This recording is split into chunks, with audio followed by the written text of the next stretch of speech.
Bayarni hawi the pulti mula the hatu kui chae kula ke hatu mota puli mama pon koi pon kuleni ni na koi no ni ko puni le ko mutuma ke ma pon ni ni ma ni ya ya ni ma koi kiara e no ma pon ni e karo me ya ma koi ka ma pon ya ma koi ka ni ko ya ma ko ai ho ku ai na ku ko le e o ku e na ku e no ku me o ku e ku ni a me ku na a me ku na ni a wa ku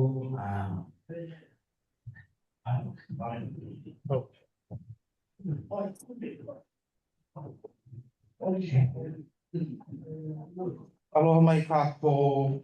Honor nui no ke hui kuana. Thank you so much, everybody, for coming to our third regional plan meeting. And thank you for those joining us online. Unfortunately, Lily's still on her way due to some travel things that were going on. So you have the unfortunate pleasure of hearing my voice to begin. So again, this is our third beneficiary meeting. This is today's agenda. We're gonna go through some of the things from the past two meetings, just a quick recap. And then we're gonna jump right into the community visioning breakout groups.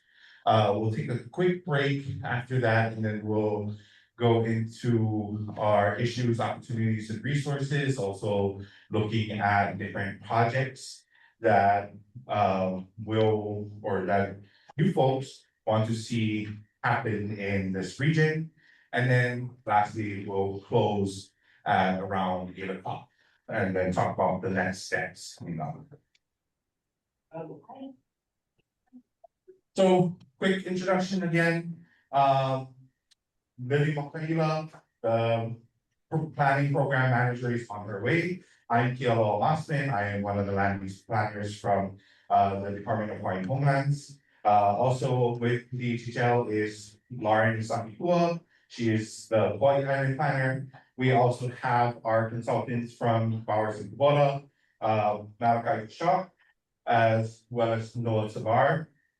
They will be assisting us and they put together all these beautiful pictures, and they will also be putting together the final regional plan here. Okay, so just quick meeting kuleana. I won't read these because we all know how to have a civil discussion and a progressive productive meeting. And so we're gonna have one of those today.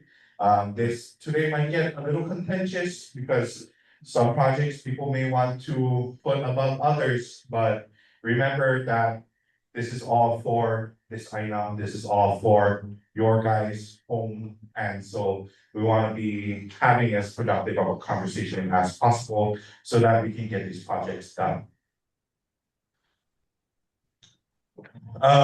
And so we have on the screen right now our plans that we do for the planning office.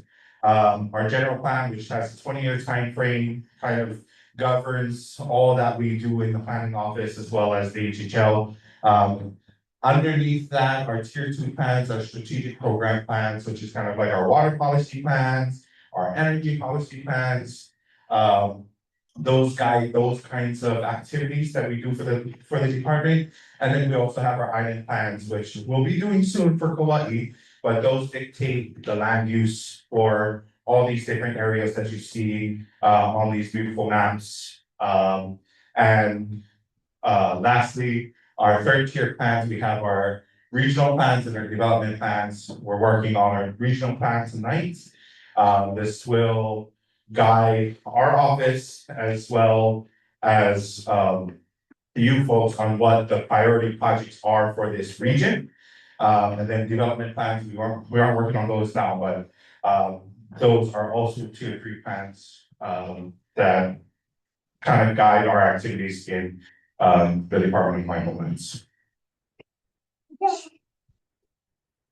Okay, this is again a quick breakdown of our land uses from the, for those of you who came to the past two meetings, this should look familiar. We have our lands in Wainnea with 15,000 acres, Keika'a with 52 acres, and Kanapepe with 365. This is the region that we're talking about when we talk about the West Kauaʻi region.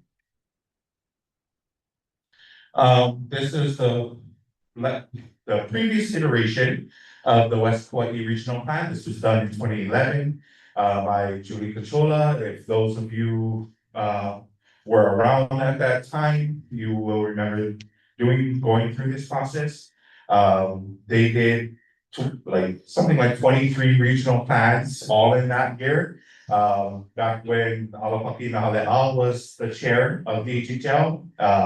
And that's a crazy amount of regional plans that they did in 1 year. So now it's past time that we update them to make sure that they still align with the projects that you want to see happen within this region. And if they don't, then that's why we're here. That's why we're updating them. Just a quick timeline of this project. So as you can see highlighted in yellow, we are at our third beneficiary meeting. Today's June 18th.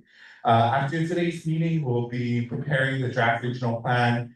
And then in August, we will come back for our fourth beneficiary meeting where we'll present the draft plan and discuss if that plan is agreeable with all the things that you said. It contains all the projects that you want. It contains the vision and everything that we've discussed over the past three meetings.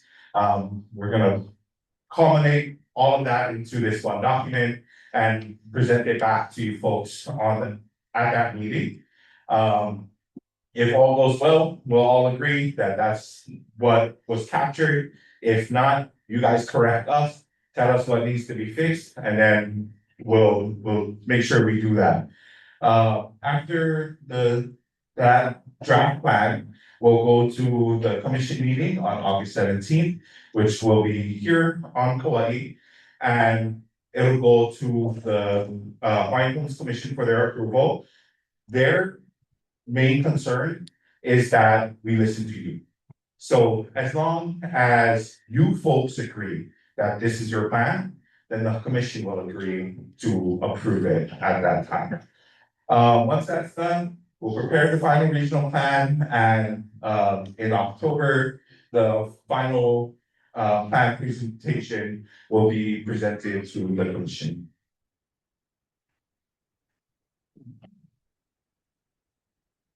Okay, so last meeting, we took a little bit of a deep dive into our visioning to make sure that we got that solid.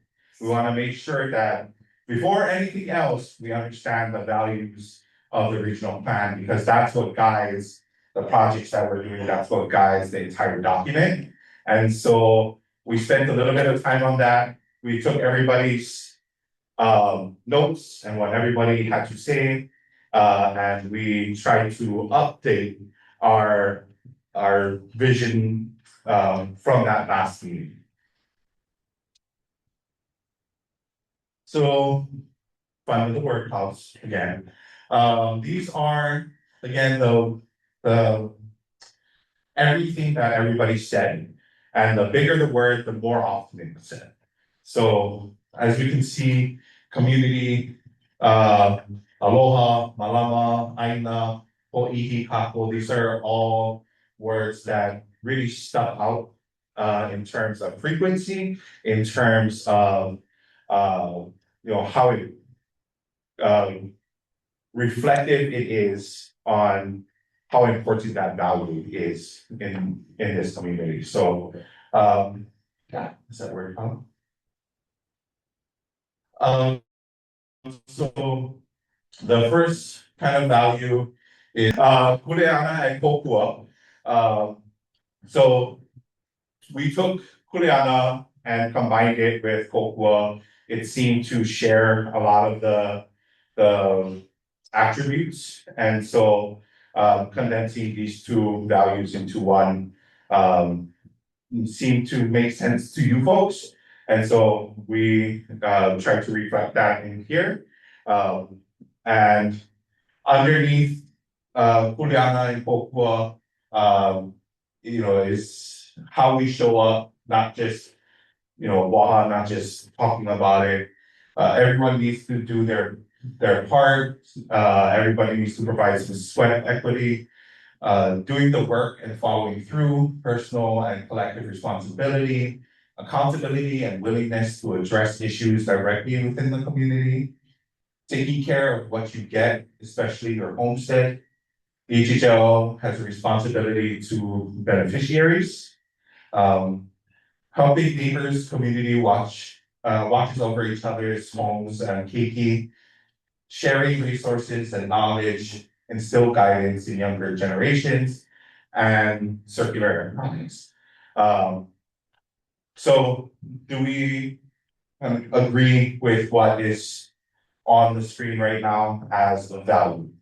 Kuleana and Kokua as something as reflective of your folks' values in the community. Keep nodding heads, hearing an eye. Okay. And we're gonna, this one's paw, we're good. Move on to the next. So, right. Second value, ho'i and aloha.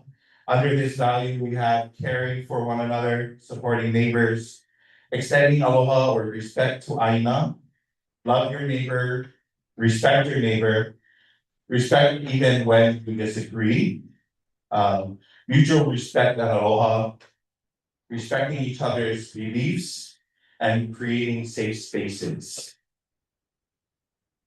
Do we agree with this as a value of this community that exists? All right. Hey, awesome. 2 for 2 so far. The third value we have on here is ohana. Kauhale, multi-generational living, including upuna, parents, and keiki living together. Legacy for future generations to remain in the community and not be displaced due to blood quantum or affordability. Families support one another and know one another. Healthcare and support for our kupuna. Do we agree with this value? All right. Okay. Awesome. The next value we have is lokahi, united as one community with shared identity, collective decision-making and shared responsibility, resilience, be humble, ha'aha'a, and remember the mo'olelo our ancestors taught us. Do we agree with this value? Yes. Yes. The next value we have is malama protecting and caring for the land, access to land for beneficiaries and Native Hawaiians, making aina ready, use the land for self-sufficiency, preserving the agricultural and rural character of the West Side, and recognizing that aina is essential to our identity. Is this reflective of our community values here? Aye. Okay. Awesome. And then we have olaika wai, access to wai, appropriate, unrestricted waters flow, unrestricted water flows to the homelands. Water is not a commodity. It is the blood of the land. Clean waterways and good maintenance of water systems. Ag water for agricultural and drinking water for homes. Long-term resource management, not just immediate needs. Is this value important for our community? I am. All right, we did it, guys. We made our values and we're all agreeing on what has been Or do we all agree that all of those values are reflective of our community and this region? Yeah. Yes? Yes. Okay, awesome. Mahalo nui for participating in those past two meetings and making sure that we have those values on. So, any discussion needed on any one of those values?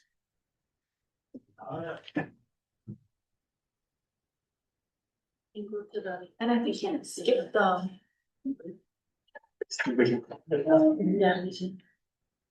Okay.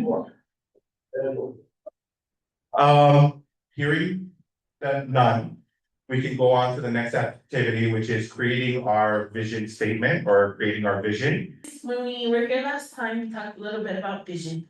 And some of the things that I remember you folks talking about was simple, short, direct, and to the point.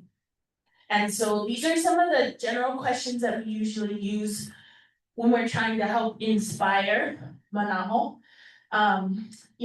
Get plenty creative Akamai folks in this room. So let the creative juices flow. I'm sure it's gonna come to some folks, and if you have like some turn of phrase or a sentence that pops into your mind, please share it out.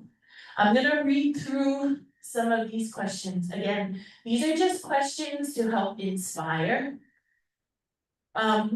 First one, when your mo'opuna are grown up and living in the homestead, what is life like for them? What is that vision? Vision statements are typically aspirational, yeah. So if you're putting yourself in the generation of your mo'opuna and they're living a thriving, healthy life on the homestead, how would you describe it? What do you see? What do they feel? So what does your homestead or the broader West Kauaʻi community look like? What does it feel like? What about that community are your mo'opuna proud of? What are the things that they, share when they say, oh yeah, I'm from, and how do they describe it? Any mana'o or any words popping into anybody's minds? I think pretty soon they need to drop the blood quantum because our mo'opuna is no more mental, right? True. So the mana'o was concerned about, what about our mo'opunas and their blood quantum? And how do we make sure that they're a part of the homeland, yeah? So thinking about that is inspiration. What then is the homestead like? Is it a safe place for our mo'opuna? Is it, homelands that stay with our, with the next generations in perpetuity? So those are the types of kind of words or phrases where we're taking that mana'o and putting it to life. Other mana'o. No, don't be shy. You can be shy in meeting one, not in meeting three. Go ahead. Shared knowledge from kupunas to kids, especially if they're in multi-generational homes. Yep. Then they get to share this knowledge with the patients that they've grown to learn, right? That's a beautiful sentiment. Sharing knowledge. Yeah, passing down knowledge generation to generation, passing down knowledge to the future generations. That's super beautiful. Other mana'o.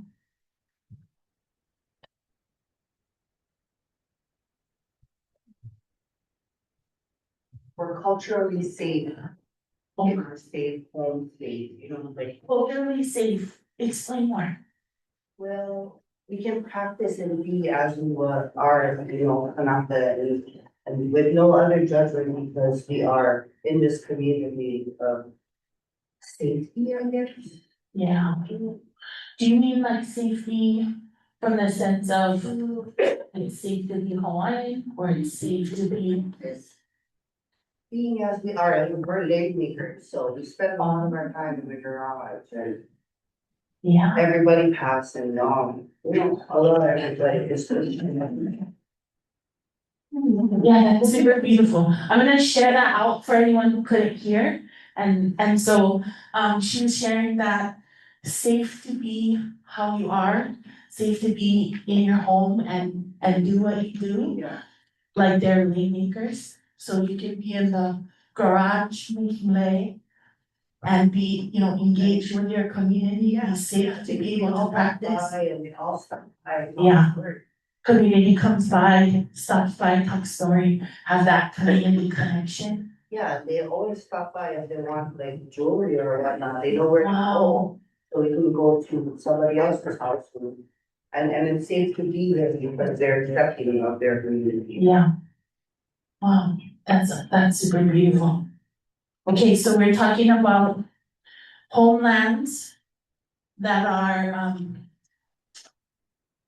where our mopuna and the next generations can stay in perpetuity or in long time, or for a long time or for many generations. We're talking about being able to be in our communities and be able to kind of practice and be ourselves and have positive relationships with our coyote, with our extended community, where mana'o is passed from kupuna generation to future generations. Girl, you're legit. No, you are. You are. I'm just the microphone. I'm the vessel. Okay. I see things bubbling back there. Come on now. I'll just walk closer. Just walk close. Okay. Come on. I see you coming. Yeah. I think it's Maki P, or the one who use that. You can. Yeah, okay. Just gonna get folks online, that's why. So I wanna honor what Anna K first mentioned about, the issue of the blood quantum. So I wanna make it clear, like, it's not our issue as a community, right? This is an issue that people are choosing to follow because it's something that was passed through a government that's not our own, Yeah. okay? So the authorities that we are choosing to honor those regulations, those laws with a government that is not set to serve us Native Hawaiians. And I believe the last meeting I came to, Anake, Maria Chan brought up the same issue. And her her ask or proposal was how do we as a community work together with all these kupuna, all these uncles and aunties who are workers of the land, they're kalo farmers, they're construction workers, they're kanaka mahi'ai, kanaka lawai'a, kanaka uli, and hakuli. We wanna allow our kanaka ni'ihau and the native community of this place to continue to do the crafts and perpetuate all the ike that has been passed down to them to Malama. But at the end of the day and at the beginning of the day, right, the thought and the same question is how? How do we allow our community to continue to practice the crafts and continue to perpetuate all the beautiful things that were passed down to them from their kupuna in this time and not be worried about where they're gonna live? Where are the Mo'opuna gonna live? How are they gonna stay here?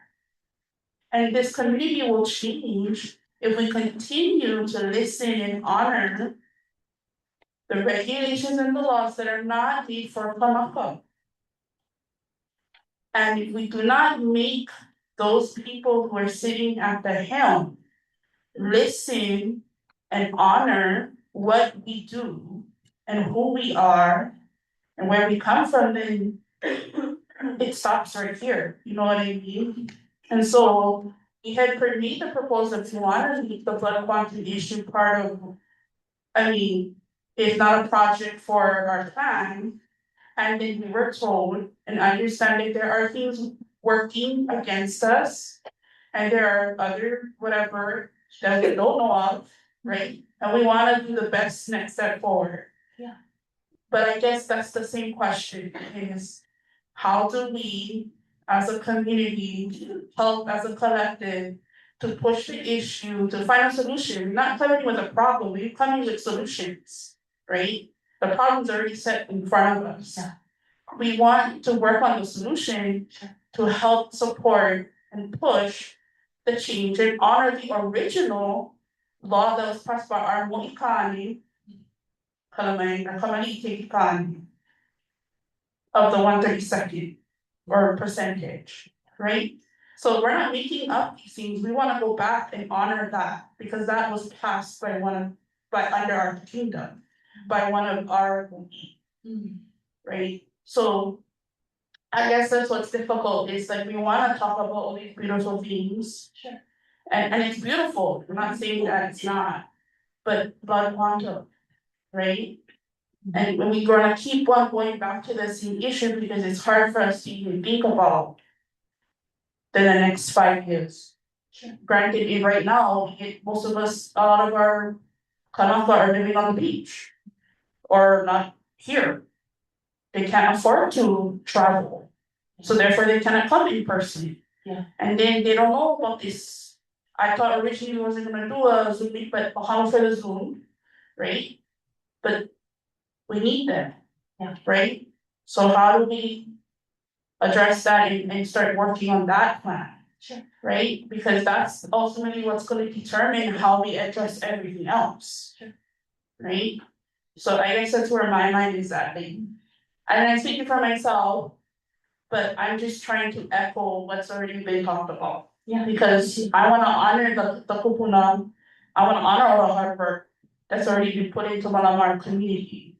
Yeah. But that's not enough. Sure. Right? So. Wow. Yeah. Mahalo yaoi. I think few things that you said really stood out for me.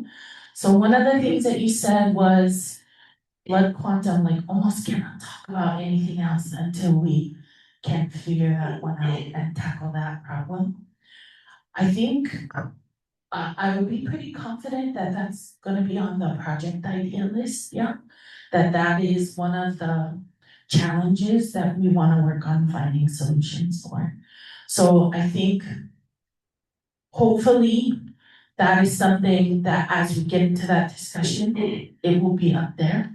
And then I kind of push it back on you folks that if that is something that resonates with the rest of you, I see a lot of nodding heads, I see a lot of folks that are concerned with that. The way that we can champion that and advocate for a good solution to that challenge is when you select your priorities. So in identifying that as one of the top 5 priorities, one of the benefits that comes out of that is it kind of pushes it back onto us as staff to start throwing out potential options and potential pathways. We're gonna pester you a little bit to make sure we understand what exactly it is that we need to tackle and what you're expecting to see. But I think we can capture it in there. And then I also kind of wanna push a little bit on part of that mana'o. This idea that we want to, okay, kind of 2 things. So honoring the original intent. Maybe, and I'm not for certain, yeah, gotta be a collective discussion and decision, but maybe that mana'o could live in a vision statement. Maybe that can be, cause part of it was already discussed, right? This idea of passing down ike from our kupuna to the future generations. And then you kind of elevated that even more, not just from kupuna to keiki, but that the mana'o, the intention, the original mana'o, the original intention, is the guiding light, I think, for beneficiaries.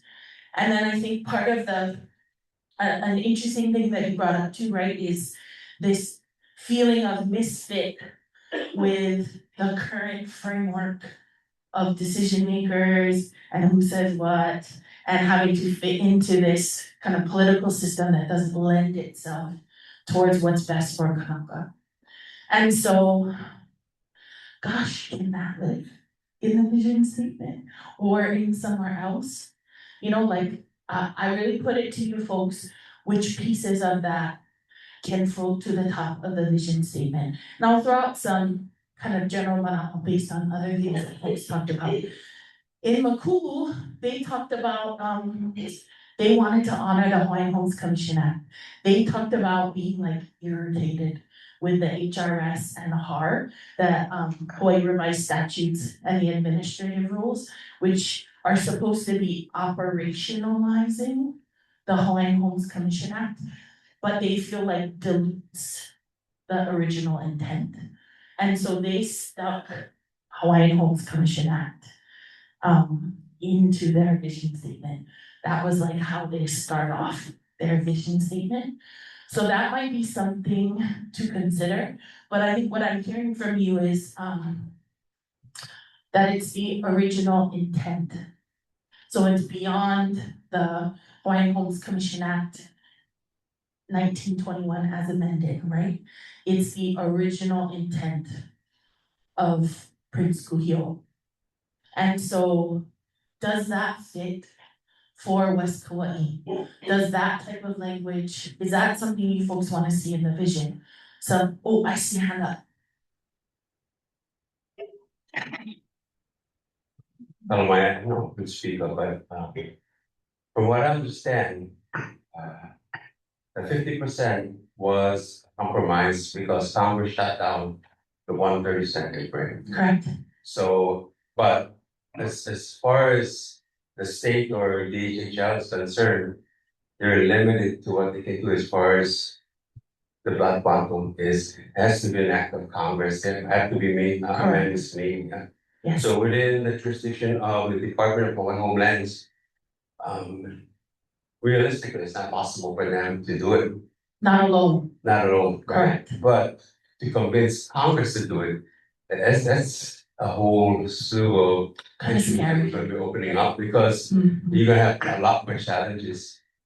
But there's also people who fear that if people of 50% of Hawaiian has been dying on the list, what happens when you drop the percentage down to 1/32, say for instance, and then what happens then? Then the list gets longer and more people die on the list. You know, realistically, that is what happened. And a lot of the issues are, I don't think DHHL has the money or funding to accommodate all of the people on the list at once. Yeah. And it's you know, the infrastructure. Sure. It's just big bucks, you know, and they just don't have the money to do it. So you know, as much as we wanted, because my grandkids would be like 12.5%, just barely making it. You know, my kids would be like 25%. Yeah. You know, so yeah, for me to realistically see the change, it's almost nil, next to zero.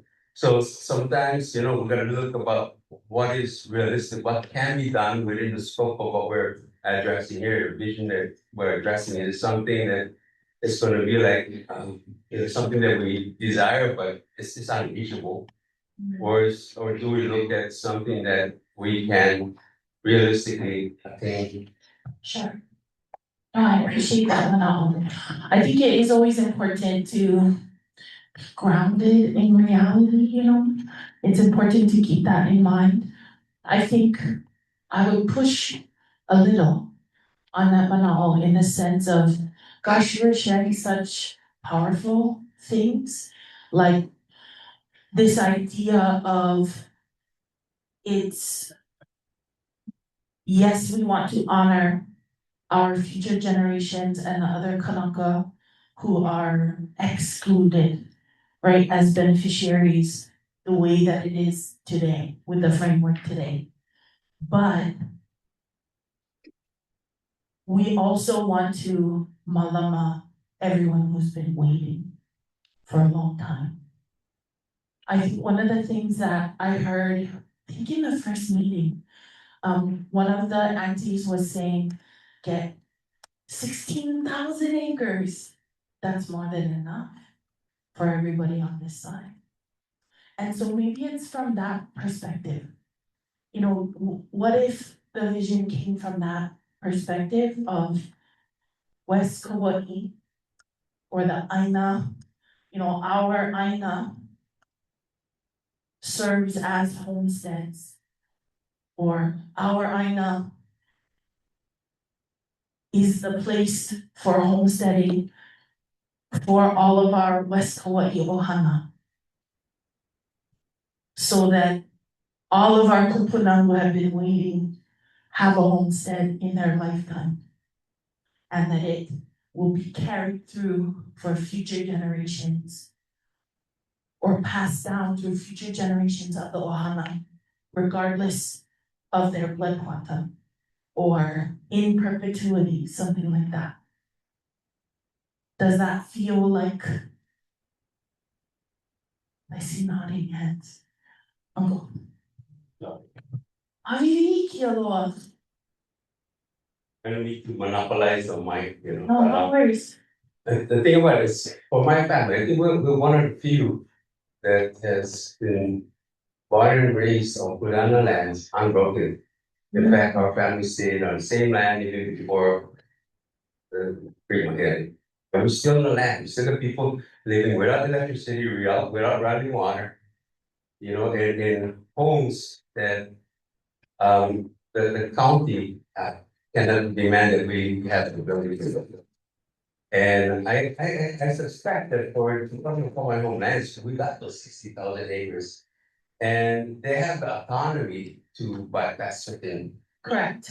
Yes, we do. So my deal is, you know, for those who like live my family, you know, on Pulana lands that we have, you know, no electricity, no running water, no infrastructure. What can be done? I mean, the 60,000 acres, people like the land. If they can put one holly there, you know, grow food, that's all a lot of us cannot need. We don't need much. But we need the land. Yeah. Give us the land and let the people decide what to put on it. Yeah. And DHHL has that autonomy, they have that ability to bypass certain certain Regulations, yeah. regulations. Ordinance, zoning, all of that. Yeah. Am I right? Am I right? No. You are correct. You are correct. Okay, so some of the mana'o that we're hearing is we're honoring all of our kupuna and kanaka who have been waiting so that they have their homesteads in their lifetime.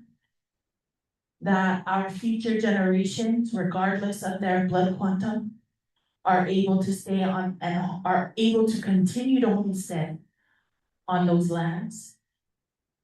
That ike is passed down generation to generation. I think we gotta malama the other one. I think I need some help with that. We talked about being like a safe space to practice our traditions, to, you know, like have closeness with our neighbors and our community. Everybody isn't connected, have their own enough. So if our children need that. Yeah, with no source. And I see for them. Yeah. And take from them, the gift that. Yeah.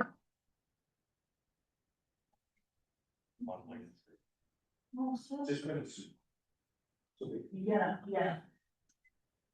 So start from where you said, if our kiki need, right? So everybody has their own, mana'o to share as a collective to the community. And so if our children needed that specific knowledge, you would go to that uncle Donald that would help you with water. Or you go to an auntie up the road that will teach you how to do medicine. And it's a safe environment for us to practice on culture and tradition, not just sharing it with your own kids, but with the community and the generation. So if this idea of like, we maintain or we uplift all of the ike that's held within our community, and we maintain close ties so that future generations benefit from that collective manana and that collective ike found in community, or can be supported by that mana'o. I just wanna mention one thing that I think was. Don't you, That Uncle said that was kind of said over and over again when we're coming up with our values for this regional plan, which is putting people on the land. And the importance of that as reflected by your folks sharing back when we're creating our values for the regional plan.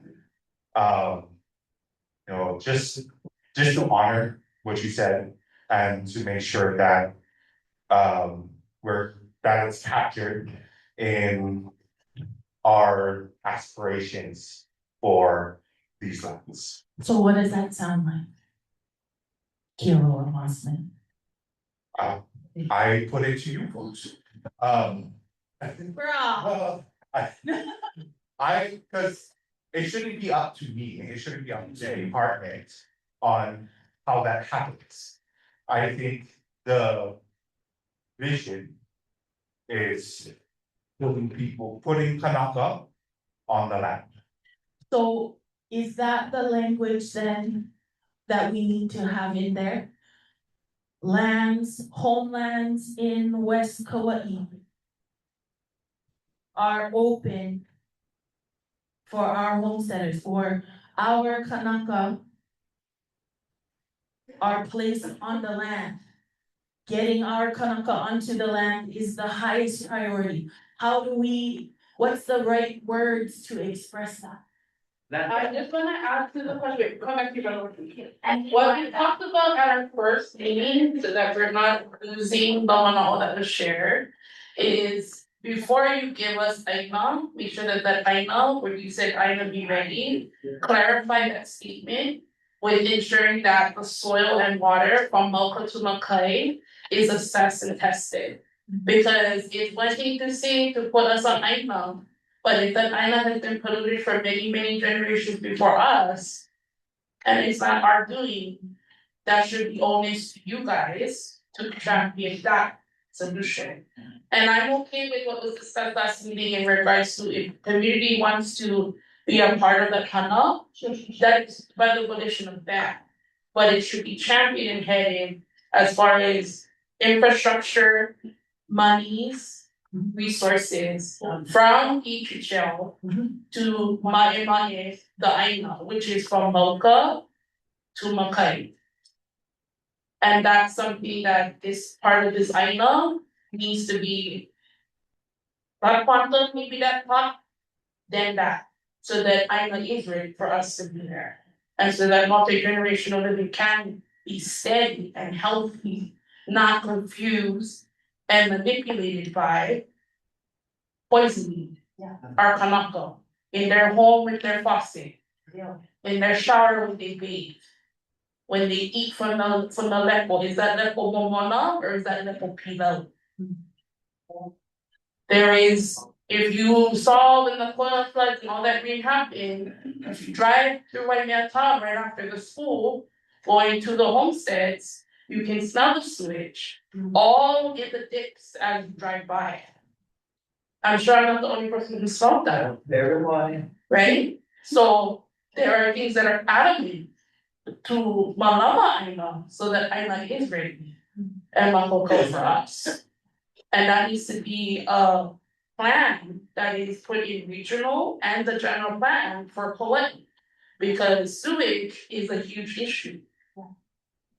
And it shouldn't be that all the hotels and the private landowners were taking our aina, get priority on the priority list to do their construction before our PDK down here is taken care of, before our hubbies get built on here. That's not okay. So I think that's a collaboration with county planning, from DHHL with our Kauai County Planning Department, with the mayor's office, and also with the powers that be in the other, higher ups, you guys know all them. So, but that needs to be not just us on INO first, clean up our INO so that it's more helpful for us. Yeah. Wait, hold on to that, but second. Just one of two. Who pays your bills?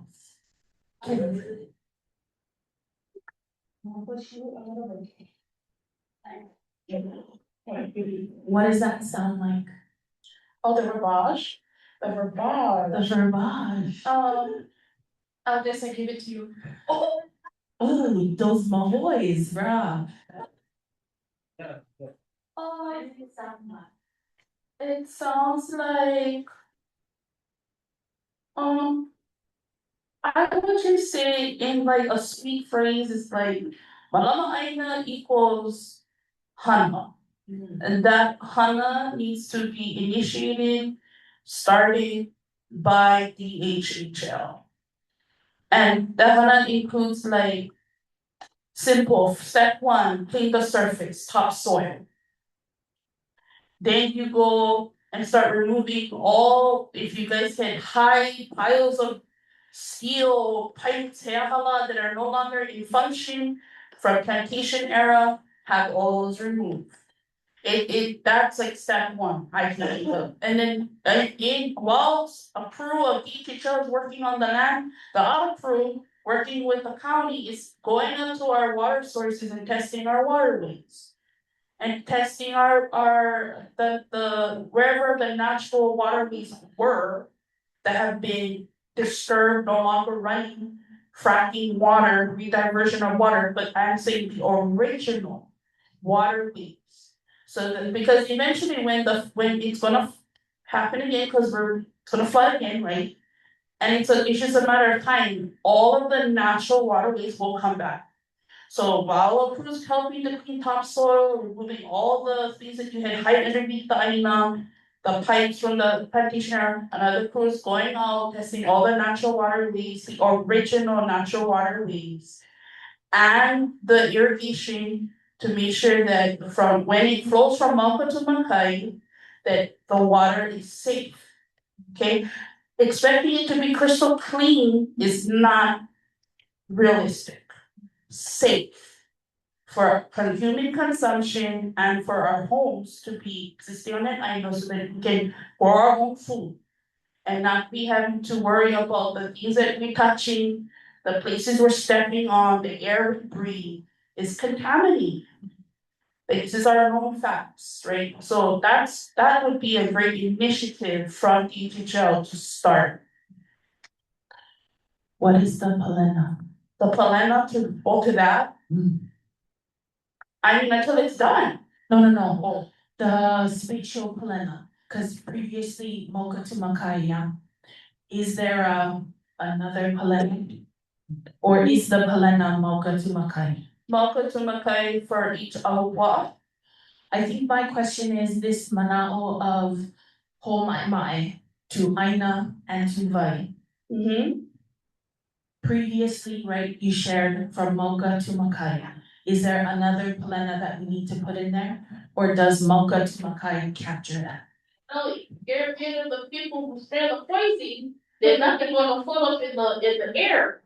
We already initiated the PRMRM, to get them to clean up their Mr. Big Lunch out in the ocean within 100 feet, so-called their range, right, from our funnels. Yeah. So, what do you think? Yeah, I don't know, somebody else can answer that, okay, I did the hustle bustle. Anybody else? Okay, we'll pick on someone else. I'm moving. I got the message. I'm moving. I think Bob. Oh, okay. Okay, so I think my question is, do we start with that manao? First is mai. First is mai and makau. So our aina is Makoko is clean. Our aina and our vai from Mocha to Makai is Mae and Makoko to support us. Go ahead, Nancy. How many of you raised plantation? I love it. Okay, I was just joking with my daughters, they're in their fifties. They came home for a party last weekend. And they were talking about clean water and all of that, and I said, you know, what is that? Do the, how you say that word? They put their cigar things in the bag. Builder. Yeah. Well, my grandparents lived in New Mill. I was raised in Cape Cod. And we always had a bag on our pipes to drink. And my kids thought we were joking, and I told them, they told me why the bag was on there. And I said, it was to catch the rocks or whatever junk. And they said, wow, you guys had stuff like that in your water? I said, yeah. And when I was raised, Kikaha plantation, this one, Pakala, she had red water. So anyway, I'm in my 70s, I'm still alive. I'm lucky to be alive. And there were many chemicals, yeah, I agree, with water, but you know what I'm dealing with now? The rubbish dump. We have plenty flies. So you know, this has to do with everything, county, DHHL, everything. But I live in Hawaiian Homes Kauaʻi. So there are many things, and the new Hawaiian homes, they grumbled because they said it was plantation. We had many things in the land, and yes, several people had to move out from their houses because they found stuff. And they had to test the land. So you know what, this is an ongoing thing about land. I just want to bring it up real fast about how my kids made fun. And they said, hey, mom, how did you deal with that? Of course, I first said, I drink water to live. So it's not simple. We couldn't drink the water from the water because sometimes the ditch water come out from Hanoi, the grounds. But our plants are beautiful. And so I really feel like we gotta address that, you know, where we coming from. The aina is really important. And you know, my kids also told me, Mom, you know, we only get 3/8 Hawaiian. Both my husband and I have Hawaiian, but we're not pure Hawaiians. My father was. And my husband's grandfather was pure. So you know what? Our children too, they're marrying non-Hawaiians. Boy, how many grandchildren? So, coming home, my daughter lives in the mainland in Idaho. So they buy a house because they said, Mommy, if you don't have no place to live, you can come live with us. Because they can't kick you off the land. Because we own our land and our house. We gotta think about that. We don't own the land. If anything happened, whichever on mortgages, if we have mortgage, they will take the house. Not the land. And so watch out because you know pretty soon, financial companies will be like, hey, we need some land. We cannot just depend on the house. Because now houses are $1 million. So just something to think about.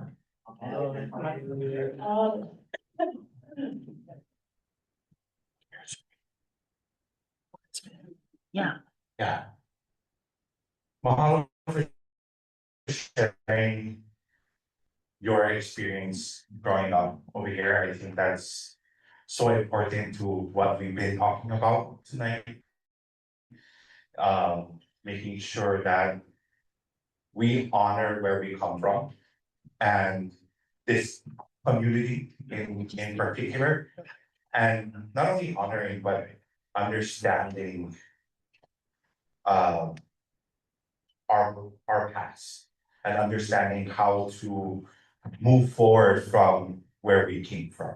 So I think that's something that is so important that I'm not reading any of Mankai's notes, but I'm hoping he's capturing everything that everybody's saying.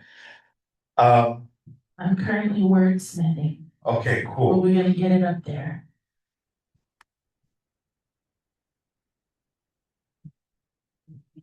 Yeah, hold on, I gotta make them big. I swear I have better eyes than this. No, you don't.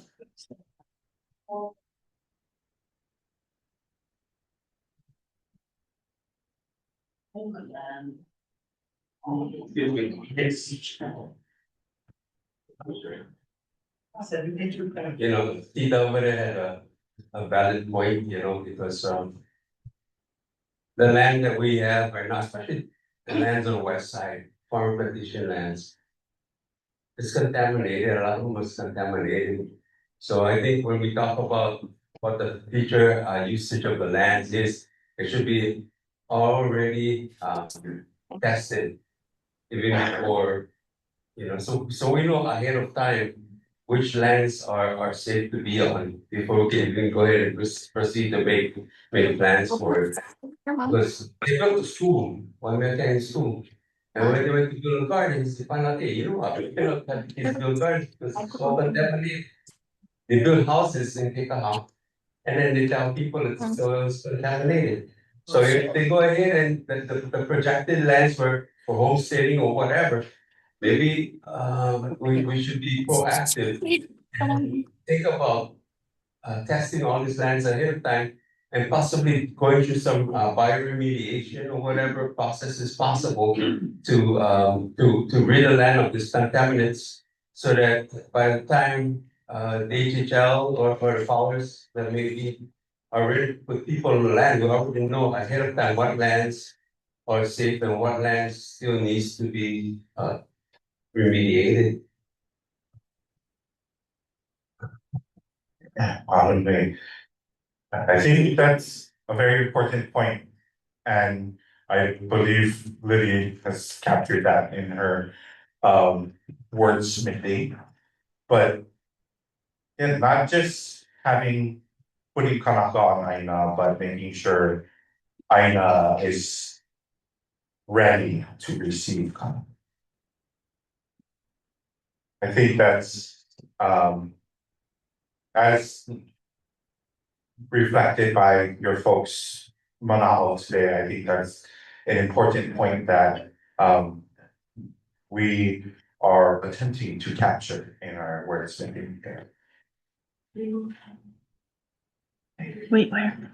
Any other Manao in terms of our aspirations for our community? What do we envision for our future, for our community? What is the dream? We hear the issue of Laupanta. We heard the issue, not issue, but the need to put Kanaka on Aina and make sure that Aina is clean. Start reading them already. Yeah. Yeah. Oh, Use your good eye. You sure? Sorry, I thought I was at home for a minute. it doesn't matter. So as we have on the board right now, as Lily is wordsmithing what you all have shared so far. Our vai and our aina from Mauka to Makai is Ma'e and Makaukau for our ohana to homestead. The land is available for our kupuna and kanaka to get off the wait list and onto their land and remain with future generations of ohana to stay regardless of their blood quantum. And as she speaks, right? Oh, yeah. Knowledge and practices are passed from generation to generation, and our communities are close knit. This one needs help. This one is, what does that say? So it's Malachi, use a microphone. Don't be a savage. I'm going back to what was shared previously over here. And my notes probably didn't capture it as eloquently, but everyone in the community has EK to share. We uplift all EK contained in our communities, maintain connections to share EK with those who seek it. Maintain close connections. Something like that.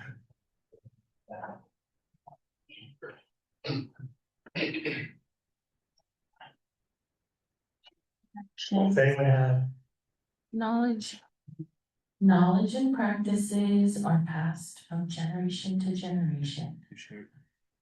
And our communities maintain close connections that share Ike with those who seek it. Help me. Help.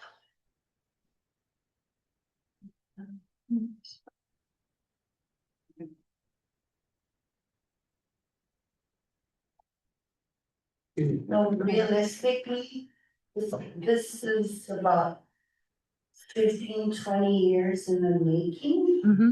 Right.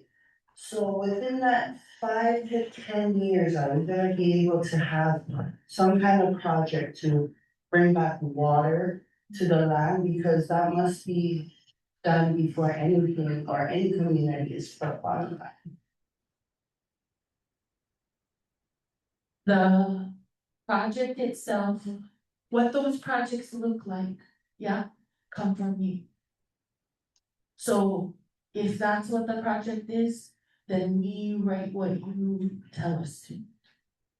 Will it be implemented in 5 years? I'm not sure. But sometimes, like Uncle was saying, sometimes projects are so big. 5 years isn't enough, but gotta start somewhere. Yeah, so Kauaʻi High, they had a water related one, and cleanliness, affordability, bunch of different things for theirs. No way that can be tackled in 5 years, but we started. We're at step 2. So they had theirs updated 2.5 years ago. So 2.5 years, we got maybe 30% progress. Is it 100%? No. Will we be at 100 in 5 years? No. But it's progress. And it allows us as staff to fight for money, the funding. Yeah. And then, part of the way we do that, right, is we lean on the senators and the representatives and folks on the Ways and Means and the Financial Committee. I'm not an expert, I just had to pay attention this last year for the first time, but had to lean on them and say, we need X amount of dollars for this to support folks in your region. So that's another way. And honestly, some of the communities on the Big Island, they hammer their freaking senators and representatives, and boy, do they get bills passed that put money food. So, yeah. I wanna pose a question to everybody. We're at almost 7:20 and the later portion of this meeting is meant to identify those priority projects. So I wanted to just ask if you wanted to put a pin in this so that we can move forward on priority project identification so that we can vote on it before August. And then come back to this at the end of this time. Are we okay with that? Are you okay with that? Sorry, I'm just gauging. you guys looking for a vision statement, right? Yeah. At the end of the last meeting, you guys told us homework, go home. Think about what you like the vision statement. Yep. And then come Yeah. back. So did anybody work on an actual vision statement or? We didn't receive that. So I get one. Okay, what? Yeah. Okay, well, where you been all my life? Well, wait. Okay. So I like what everybody's saying, so it kind of goes along with what everybody's saying. So mine was to honor the intent of the Hawaiian Homes Commission Act by preparing lands for habit. Oh, slow down now. Fostering self-reliance and creating opportunities that strengthen Native Hawaiian families, culture, and community well-being. Okay, one more time. Yeah. Once you get them. I can give it to the reverse with that one. Honor the intent of the Hawaiian Homes Commission Act. Hawaiian Homes Commission. They're preparing lands for habitation, fostering self-reliance, and creating opportunities that strengthen Native Hawaiian families, culture, and community well-being.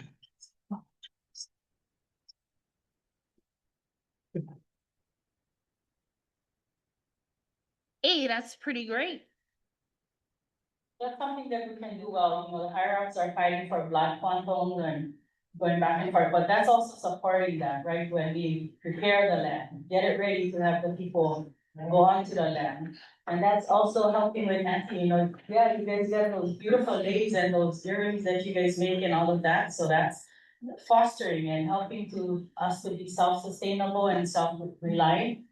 Give us a place where they can sell it and go and market all of our stuff that we do. Also help to teach our youth how to do all of the things that are possible, like I can tell you that people my age don't know how to do an emo. And a lot of the young kids don't know how to do that either, so that's something, like, oh, you wanna teach them how to do that. No more lecture, how to go cook. Okay, question. Lauren, can you put me on like a 10-minute time? Yeah. 7-minute time. Turn me off after 7 minutes. Okay, so question. To honor the intent of, okay, on here we have Hawaiian Homes Commission Act. Mahalo for that. Some folks said Hawaiian Homes Commission Act. Some folks said pre-Hawaiian Homes Commission Act. So collectively, do we want to say honor the intent of Hawaiian Homes Commission Act, or do we want to say honoring the intent of Prince Kuhio, or it was called the Puhonua Resolution? What is the term that we want to honor? Right, the intent of the Hawaiian Home Commission Act was the 132nd, right? That was the intent, that's why the word is their intent. Sure, yes. Are we comfortable with that?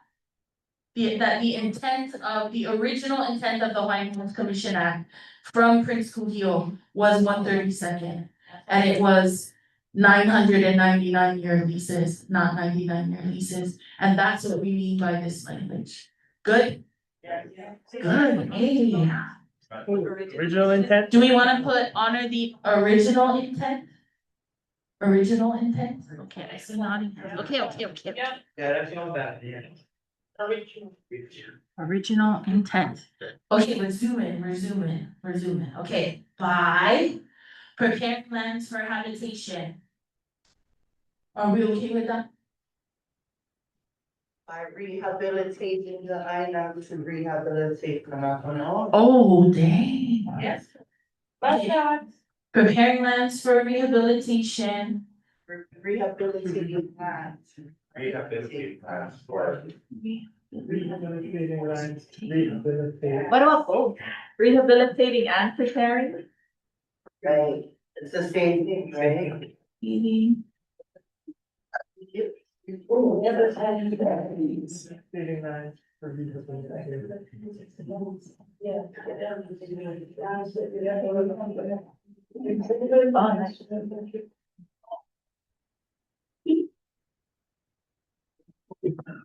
To honor the original intent of the Hawaiian Homes Commission Act by rehabilitating lands to rehabilitate Kanaka. Fostering self-reliance. Self-reliance. I. Yeah. And creating opportunities to strengthen Native Hawaiian families, culture, and community well-being. Now, I wrote this big N, big H. Yeah, because little n, big H is 50%. So we're not looking at that segregation, we're looking at broader. Okay, the only thing that I'm not seeing in this beautiful statement is, this section. Passed from generation to generation. Does that need to live in there? And if so, where? Creating opportunities to strengthen unified families, culture, and community well-being. Community create opportunities. Using, for the culture. I know last time we said we're gonna like go be one long. Sure. Concise, broad, so that the projects can be, get a proposed project, if you make up too concise, now you are too detailed, then you gotta watch out, because now the project's gotta be certain projects, so that your vision statement was gonna be. Kind of like consider broad. That's only my comment. Yeah. Okay, I'm gonna read them again. To honor the original intent of the Hawaiian Homes Commission Act by rehabilitating lands to rehabilitate Kanaka. Are we okay with Kanaka? Are we getting votes for other terms? You know. Kanaka Maoli, can we put in Kanaka Maoli? I do what you say. Kanaka is just the word for people, yeah.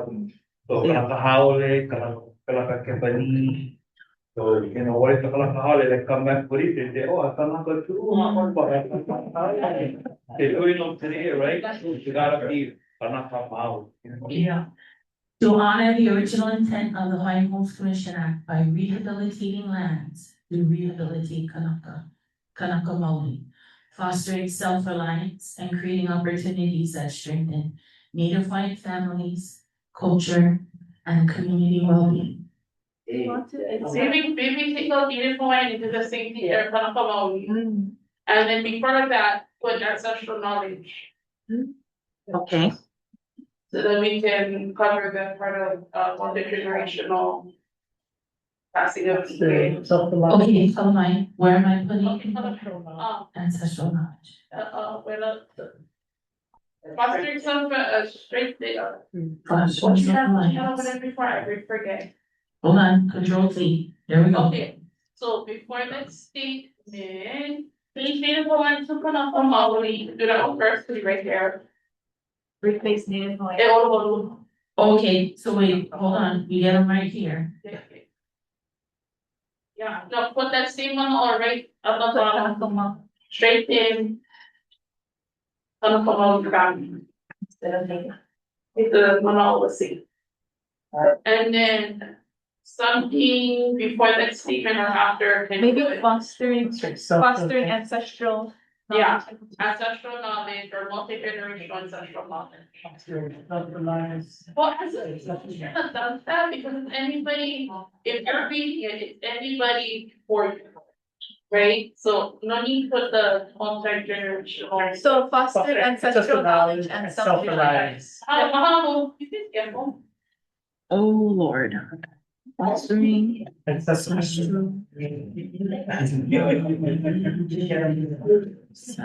Self-reliance, self-reliance and tree travel. Self-reliance, comma. Hold on. Wait, is it fostering ancestral knowledge or is it fostering the perpetuation of ancestral knowledge? You can put the perpetuation at the end of the entire statement. Yeah. Imperfectly. Oh, at the end. Okay, to honor the original intent of the Hawaiian Homes Commission Act by rehabilitating lands to rehabilitate Kanaka Maoli, fostering ancestral knowledge, self-reliance, and creating opportunities that strengthen Kanaka Maoli families, culture, and community well-being in perpetuity. Can you switch culture and then add value? And then families and community? Culture. Replace with values. Culture in front of family. Kanaka Maoli and sorry, values and culture in front of families and then families, community, and well-being. Strengthen Kanaka Maoli culture, Kama families, Kama values, and community. Okay, to honor the original intent of the Hawaiian Homes Commission Act by rehabilitating lands to rehabilitate Kanaka Maoli, fostering ancestral knowledge, self-reliance, and creating opportunities that strengthen Kanaka Maoli culture, families, values, and community well-being in perpetuity. President, Yes, why don't you be rehabilitating the Kanaka Maoli? I think that's a play on words, yeah, because I know Pula Pula is that idea of Prince Kuhio felt that the pathway for rehabilitating Kanaka Maoli is by placing us back on the Aina. Can I just try something? Yes. Okay, Lauren is going rogue. Oh, it's already not looking good. That's it. This was one, Oh my this is mine, goodness. Values. Culture. Right, that's it. Deep down, it's not there. Okay, to honor the original intent of the Hawaiian Homes Commission Act Okay, we're at the time. by rehabilitating lands to rehabilitate Kanaka Maoli, fostering ancestral knowledge and self-reliance, and creating opportunities that strengthen Kanaka Maoli values, culture, families, and community well-being in perpetuity. How do we feel? Tired. Y'all look tired. Y'all look done. Okay, we'll circle back to it. Yes, let's get to We the. circle back, okay. Alrighty, I can get the graphic list. okay. You don't have to multitask. Okay.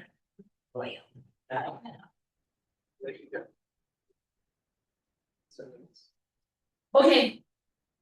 Let's dive into projects. Normally I would say let's take a break, let's not take a break. And let's go straight into the projects. Project number 1, address blood quantum. Address blood quantum. Limitations for homesteading. But also, Uncle. Question. You had also mentioned about this idea of. And maybe I'm restating this wrong, but like address blood quantum for future generations, but don't forget about everyone that's on the list and been waiting. How do we? Is that 2 separate projects? Is that 1 project?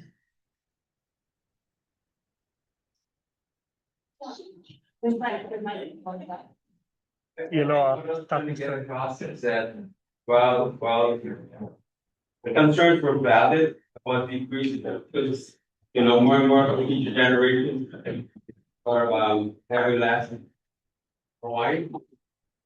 That, the blood quantum, should be decreased. But, but you also have other side of it where people say, hey, we've been on the list as 50% is plus for 30, 40 years plus. Like my parents died, my grandparents died, we're still on this, and now we're pursuing possibly opening up a lower percentage, and from 50% down to 1/32, it's a drastic drop. That's a lot to ask.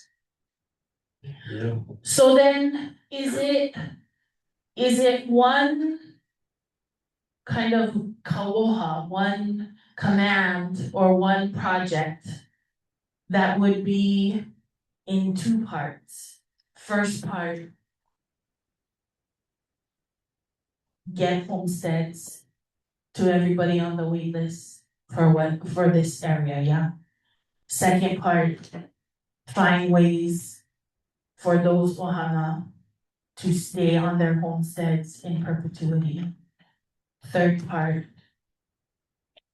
change the blood quantum so that Kanaka, to honor the original intent of 132nd.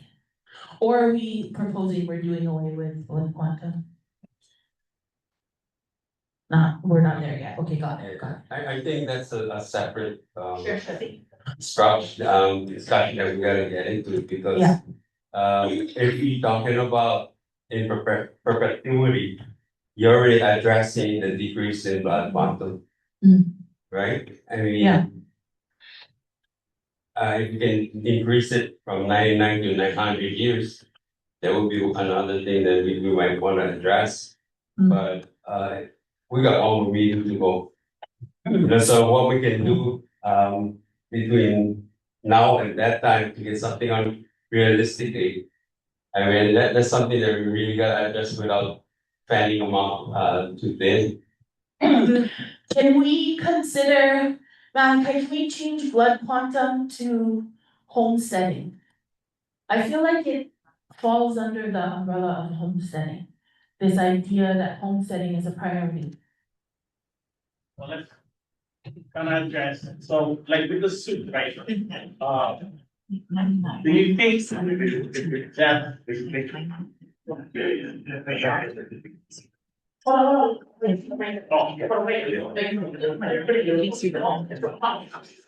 So, in thinking and the current situation with the lawsuit, right, with DHHL. So in your guys's manao and fiduciary duties, do you think that DHHL is safe? Why you ask me that question? Because that's the elephant in the room, because who says, talk about blood You know, quantum, what am I gonna do with that elephant? I'm gonna eat them one bite at a time. Come on. Says, how long? I'm part Cherokee, we don't do elephants, okay? No, just kidding, but, you know, I don't know. Because you look at, Khmer schools, Sure. right, when those guys came after Khmer schools, now they made tuition free for everybody. Yeah. So they got out of that loop by providing that. So nobody can control, they can control everything. Right, as far as, going to Aotearoa and visiting these tribes and how they structure themselves. Yeah. Super different and very progressive. And at the end of the day, they have a veil. Sure. Right, and American Indians, they're federally recognized, they have a veil. I understand that being federally recognized doesn't sit well with a lot of Kanaka, right? Sure. But at what point do we stop the bleeding? Sure. Right, at what point do we say, we gotta do something? Yeah. So some boy Howley doesn't come over and says, Yeah. I discriminated against, now I'm gonna pierce, you guys don't even have a veil, Sure. and I can just pierce now. So the blood quantum doesn't, that the discussion doesn't need to happen unless there's a veil that someone cannot pierce. Sure. But so I'm asking you guys, as DHHL, do you think the land inventory is safe? And if you cannot answer that right now, fine, but until that gets answered, blood quantum will matter. True. Right? Yeah. So, well, we gotta go look for the elephant, and you're like, eat one elephant, one rhinoceros, whatever you like eat, but that has to be one of the main things that have to happen with DHHL. Yeah. And as Hawaiians, how do we stop that, right? Because people feel like, okay, there's another thing that you can take away from Hawaiians. But as Hawaiians, you gotta put up the front. And when is that gonna happen? And how collectively, like in here, we collectively came up and agreed on a mission statement by somebody that suggested that. And everybody got some input, but at what point does that happen? Macro size. Yep. To protect what we have left. Because if not, someone's gonna take something. Yeah. Okay, sorry. Okay, question. As you were talking, I was thinking, bro, how am I gonna fit that elephant in? But I was thinking, in lieu of homesteading, what if it was Hawaiian homelands? And what if that may not live as a step 1, 2, 3 mail law, but that could be tucked into the project description and the objectives and acknowledgement that Native Hawaiians don't receive the same veil because Native Hawaiians currently don't have the same level of recognition, and that destabilizes our land base and has long-term implications. Are we not indigenous? The Hawaiian. You guys came right tonight, I never know. If you guys like scrap, just tell me. Drag me outside by my hair, I'm just kidding. Well, I was on a plane recently with Kiam Sai. Anybody close with Kiam Sai? He lectured at a few of my classes. And it was like Kona to Honolulu, and I would say a good 40 minutes of that was the discussion of are Native Hawaiians indigenous or not. And he was sharing that he took offense to the fact that we were calling ourselves indigenous because indigenous refers to plants and animals, and how they got to Hawaii without human help. So that's a roundabout way to say I'm not sure. I do know that we're Kanaka Maoli. Also in some of the older laws, including the Hawaiian Homes Commission Act, we are considered Aboriginal. And even the term for like Native Hawaii, if you look at the definition from like Black's Law Dictionary, it clearly tells you that we no more civil, we no more like rights. So if you guys look up the definition, native Hawaiian, it shows that we have more rights. That's why we subjugate to these kind of actions, like they can get the land when we feel like getting the land. Native Americans, Native Alaskan, and they can take them away at any time, which is why 99-year leases is in place. So Kuleana is, original way, but little bit also right.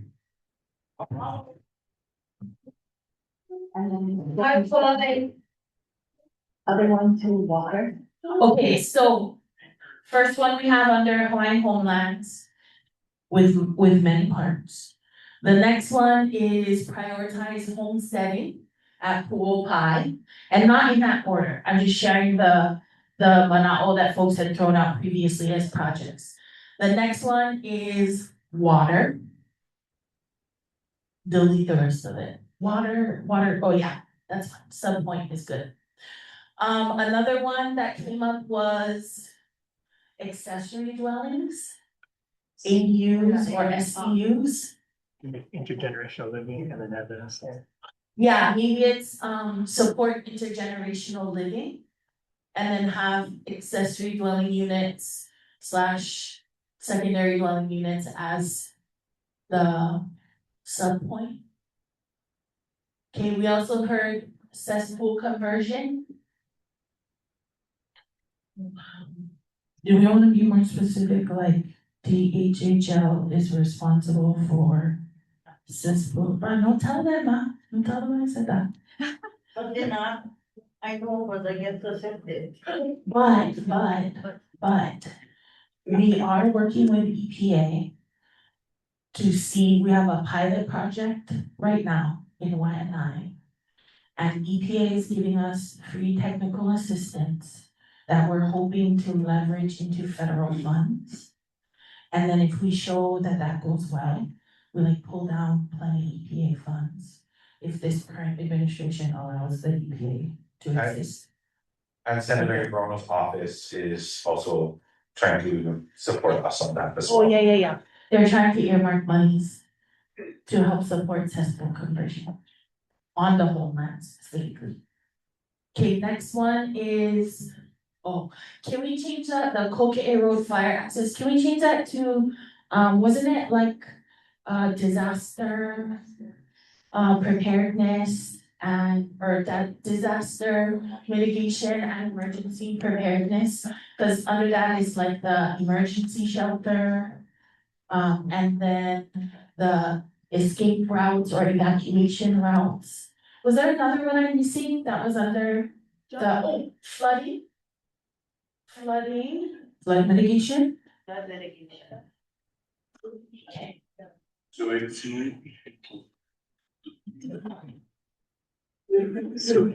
Okay, there's another one up here that says self-help housing.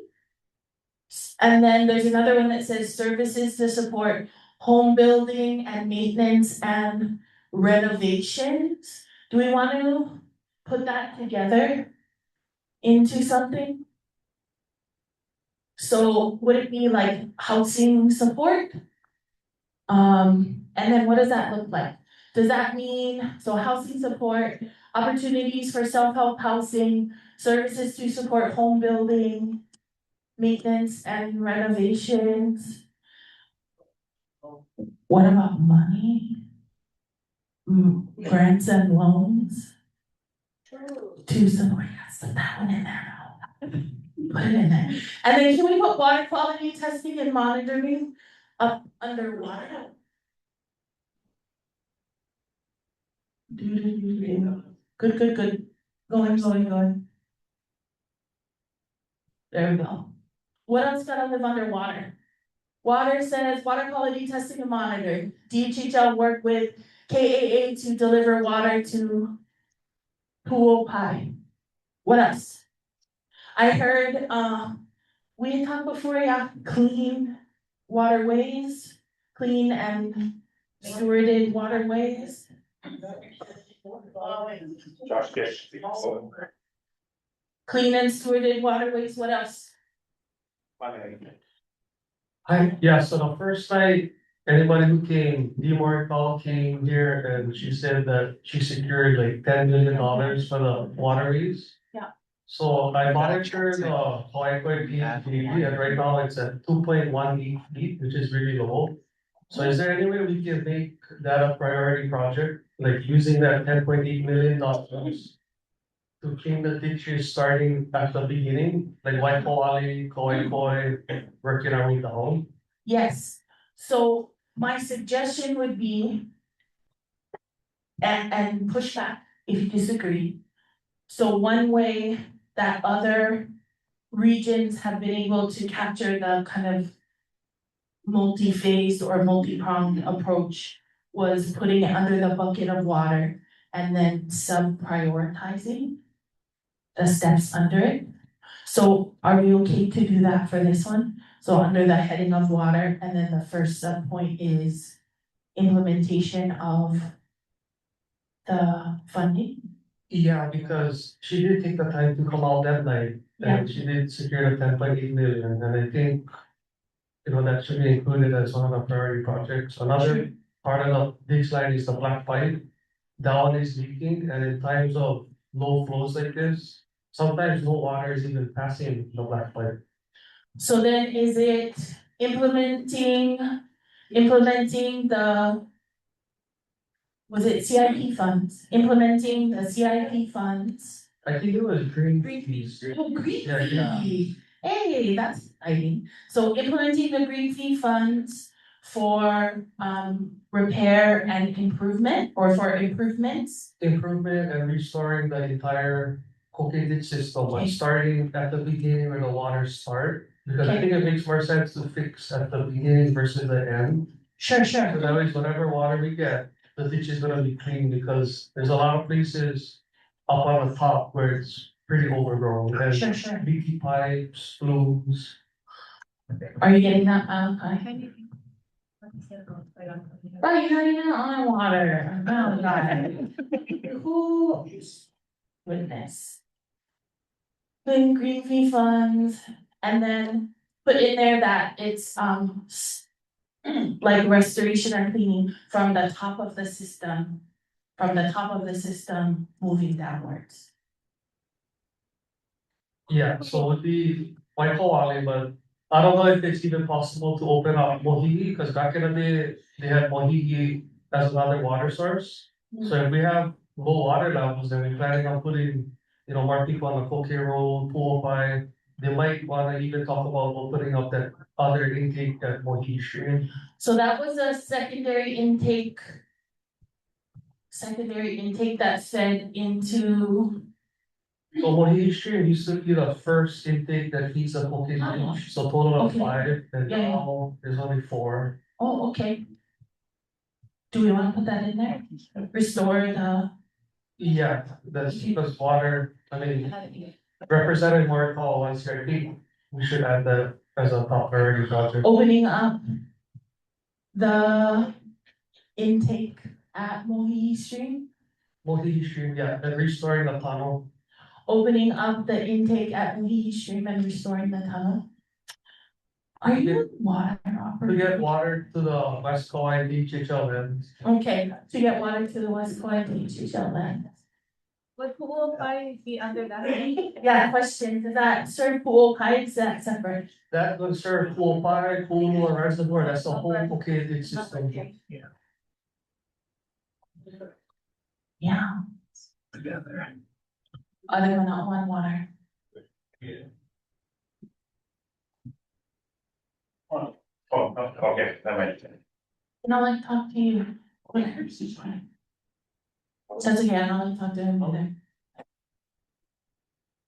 I know that. We also gotta take care of the topsoil because the wind is so strong that it takes off majority of the moisture from the topsoil. So we also have to like create systems like check dams Separate. within the flow during the storms like that, so we can slow down and kind of bring the water back into the land. Protecting the topsoil. Is it okay if I put that under the disaster mitigation project? Cause it has to do with. Okay, okay, perfect. Okay, what else do we have on our Malachi real quick? Running out of space. Housing supports, oh, services for healthcare? Services for healthcare? I know someone had talked about kupuna before, so when we think healthcare. I mean, there's healthcare, so do we want it to be like project related to healthcare? Or is it a bigger project, health and well-being? Is it specific to healthcare? Or kupuna a sub-point?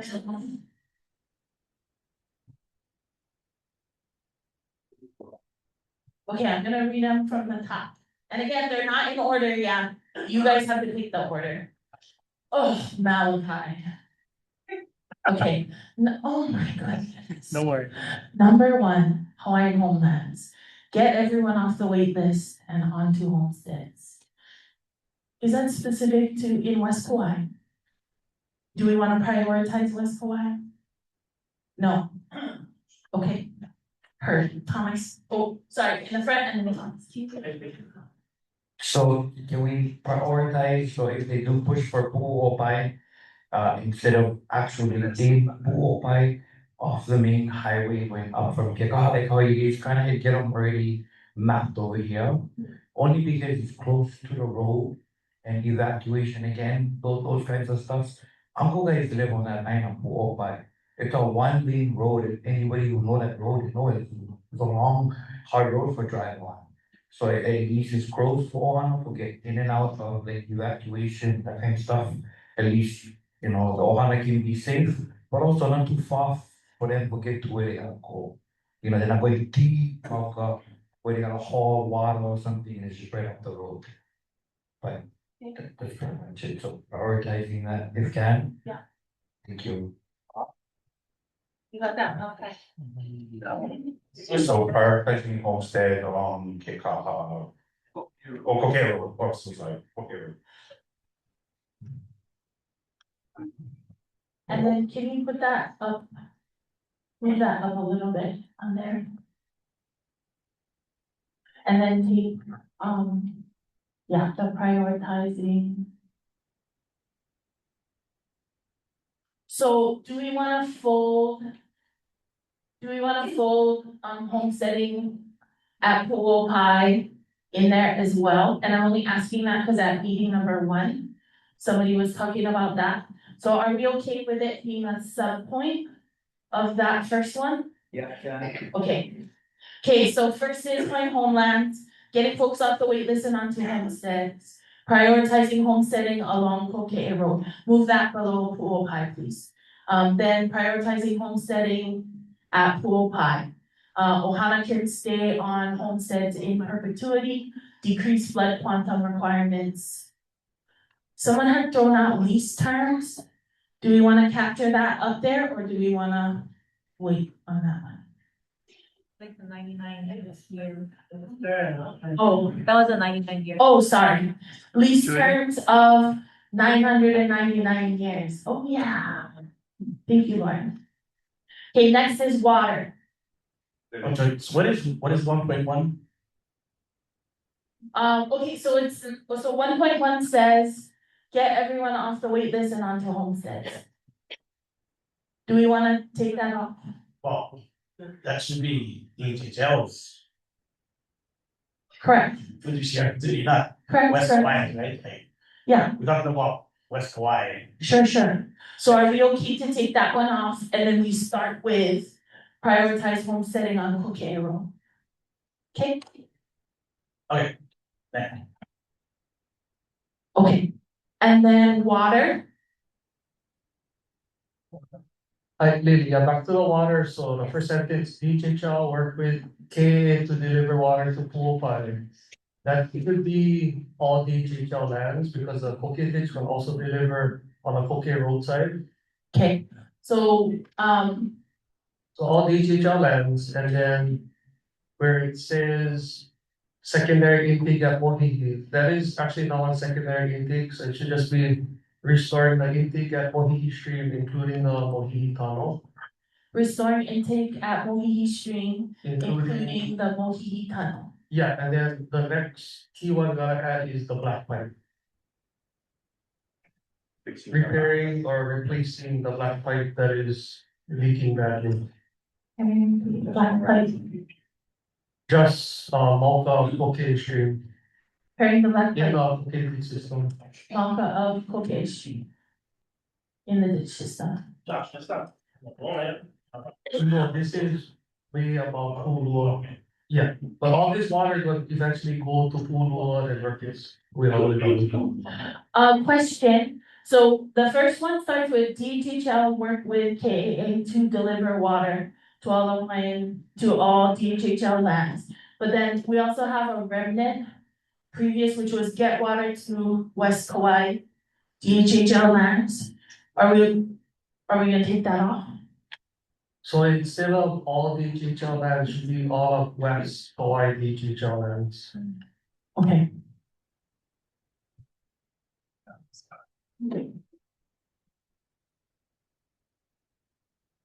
Okay, then water quality testing and monitoring, clean and maintain waterways. Oh, clearly, one more also, but a Boy Scout cabin, that section of the ditch is all overgrown with tree stumps in the ditch as well, so we can also add that. It's pretty much the whole ditch system in a sense, but that's like some of the main areas. Lily, I have a question. We've been too detailed over there when we proposed this project. That's too detailed, so they don't even work on 1, 2, 3, 4, 5, 6. Define us, like, we just leave up broad and say, we like you guys to work on the whole ditch system. There, whatever you say, DHHL, that's why DHHL land. Then we leave them broad and anything in that whole thing about we like to fix. But if you say, I ask you now, if we be this detailed, now are we held to, okay, we say we only like to work on this detailed thing, so that's all you can work on, but that's all the project says. Yeah, okay, so that's a good mana'o. Yeah, part of the mana'o is, are we getting too specific? Is there strategically a reason why we should leave it more broad? Or why we should leave it, or we should go specific? So my suggestion for you folks' determination is open it broad. Open it broad like DHHL. Work to deliver water to all West Kauaʻi Hawaiian homelands. And then subpoint from the implementing. So, yeah. Cause if we do the work to deliver water, we gotta work with KAA and the other folks. Yeah. And then if you have specifics in there, parameters, that does help. Because when we advocate for funding, when we do scope of work, when we do projects, that makes sure we are capturing all of the important pieces. And we don't work off of this, but you guys gonna get another crack at it. So if we prepare it and bring it back out, or if you go home tonight and you're like, oh my God, I forgot to say this other area, tell us, we can put it into the priority project. Okay, yeah, but just don't delete this information because we don't wanna just say restore the water and they're gonna end up fixing our wrong places. So we wanna make sure to fix the priority places, which is why specific information is sometimes needed. Maybe it is, begin with priority, like prioritize these. Yeah, I think what Josh is saying, like, so the work hours of month is gonna space from fall off to DHHL's yellow gate. Right, so what Josh is talking about is the things even before fall off. True. So that could be upper, like the upper system, the middle system is guaranteed gonna be the monies that KA is gonna get to fix the middle section, and then the lower section is from the DHHL yellow gate all the way down. so then is it, And we're specific about like the upper part of Josh, and definitely let us begin to delineate what the upper part is. sure. I think my question then is, for the broader statement, what I'm hearing is, we wanna make sure that the department doesn't only focus on whatever infrastructure is on the homelands, but is looking at the entirety of the Koke ditch system. Yeah, Yeah, to add to that too, is because the ditch system, the Kobe ditch system is not in DHHL properties. correct. They, as Thomas is saying, the proposed money, the 10 million is possibly from Ulua Reservoir down. But what Josh is saying is, it's all the tributaries that put water in the Ulua Reservoir. Oh, sorry, Ulua Reservoir. And then from there being that head stop, we get utility water or reserve waters to carry us through drought periods. To give you guys an idea, last year, we had 7 days, no water to our cattle, zero water. Zero water. They're calling for next year, we're gonna get one bigger drought coming. So we're gonna look at what kind of water we're gonna even have next year. Yeah. Josh's report this morning is that 2.18. Last year, when we had 7 days without water in our system, was 1.89. We're almost zeroed out again. So everybody here knows, I sent out photos. The Pulua Reservoir cracked with mud, completely dry, no water last year. Zero water. This year they got water in there with trout, but last year was completely zero with no water. That's how dry the mountain was. We are in dire straits right now of not having the adequate water that we've been having from all our lives and generations before us. So we really gotta really look at, if we do build, we gotta build with using minimum amount of water or drought tolerant plantings that we do. We really gotta consider that. Echo's got a great idea over here. She's gonna start to try and propose something and doing like while gathering them.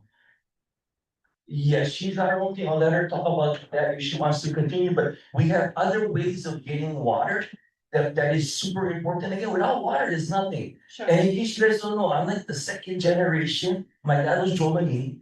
I'm second generation, Josh is third generation, we're talking multi-generation, but we still dealing with the same issues my dad dealt with in the sixties. It's the same issues, it didn't change, and so everybody here understands, DHHL does not have money, they don't. The roads I drive on, Josh, Brisky and I have to shovel rocks and patch the roads ourselves. Nobody fixes the roads, even though there's litigation with agreements with the state for hunting uses, yeah, it's all talk. All talk. Who fixes the road? We do it ourselves. We cut the trees ourselves. And that's what Malaki's saying. We go open on a cookie road. That's a county maintained road. Right off the highway. That's your property. You're on it. You don't need to worry about who's gonna cut the tree down so I can go to the hospital tonight because I got sick or ill. We gotta really look deep into it. On how efficient we're gonna be. Kilo knows I drilled you before about plans and making better plans. And Kilo, I'm sorry, like I said, I didn't really hammer you before, yeah, over the phone, because I said, before we even get onto anything, let's get some good plans in. And all I'm now was sharing, making sure the soil's clean, the water's, that is all experience in kickoff. When I know that was the target. When they built houses on, when I was a little boy, my dad cut fence posts from there. Yeah. And that was the target, and that's where they built homes. So if we know of any areas in the area where DHHL is from any old timers that is still alive, come out and see, besides Poison Valley, there's other places they stored chemicals that maybe that area should not even be used or considered used, especially for homes or anything like that. You still can plant other plants to help detox and cleanse the island.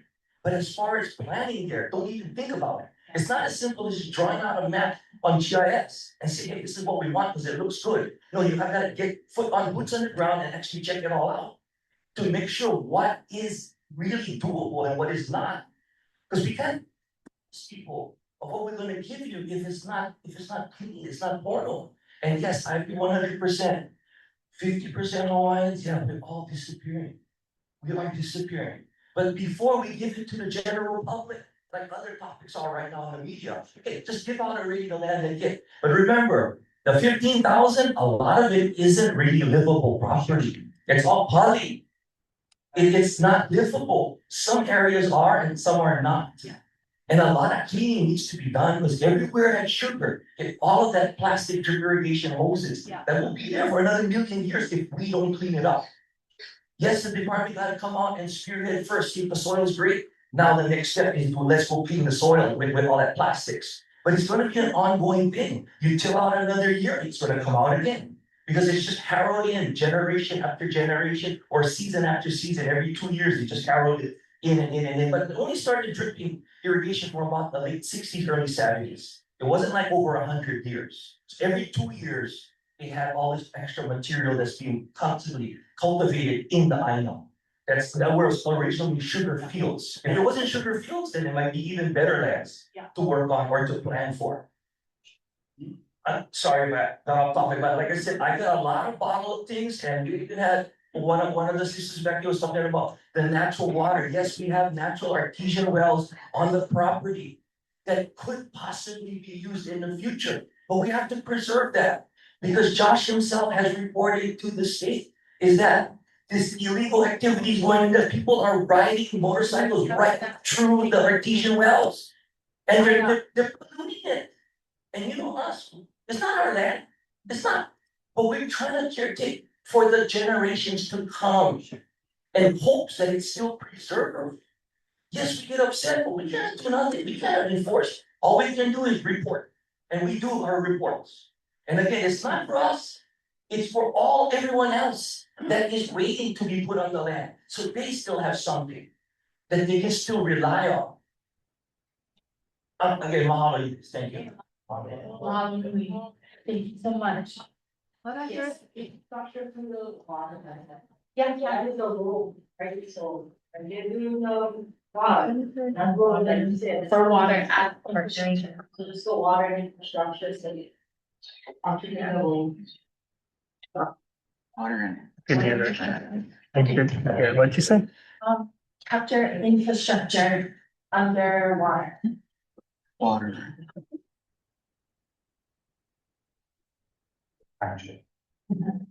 It's It's 8:06, but don't tell anyone, cause you can't leave yet. We're not done. Okay, we have up at the top, Hawaiian homelands and homesteading as a project. Water and infrastructure. Next. Support intergenerational living. Subpoints under that are, oh my God, Malachi. Sorry, we're adding something. Don't add it, no, just kidding, please add those, I appreciate that. Support intergenerational living, that's where we're capturing accessory dwelling units, secondary dwelling units. Other things need to be captured under that? Or question, do we wanna combine that with the top one? Under homesteading homelands? Can we show it back up? Hawaiian homelands, prioritizing homesteading along Koke'e Road, prioritizing homesteading at Pu'opai lands. Ohana can stay on homesteads in perpetuity. Look at decreasing blood quantum requirements, expanding lease terms to 999 years. Clean planning and preparing. Using knowledge of previous uses. Knowledge of previous uses and contamination. Do we want to keep the second intergenerational homesteading separate? Or do we want to combine? Separate. Okay, I'm gonna leave it separate for now. Okay. Support intergenerational living. Cesspool to, can you put it as support cesspool conversion? Or support cesspool conversion, and then it has that DHHL is responsible for funding. Yeah. Disaster mitigation and emergency preparedness. We have the emergency shelter, evacuation routes, flood and hazard and flood mitigation. Hazard and flood mitigation, address, I think it should be address drainage and sewage. And the shelter knows the last. Yes, That one is already approved, right? it is already, that one is specifically a priority project.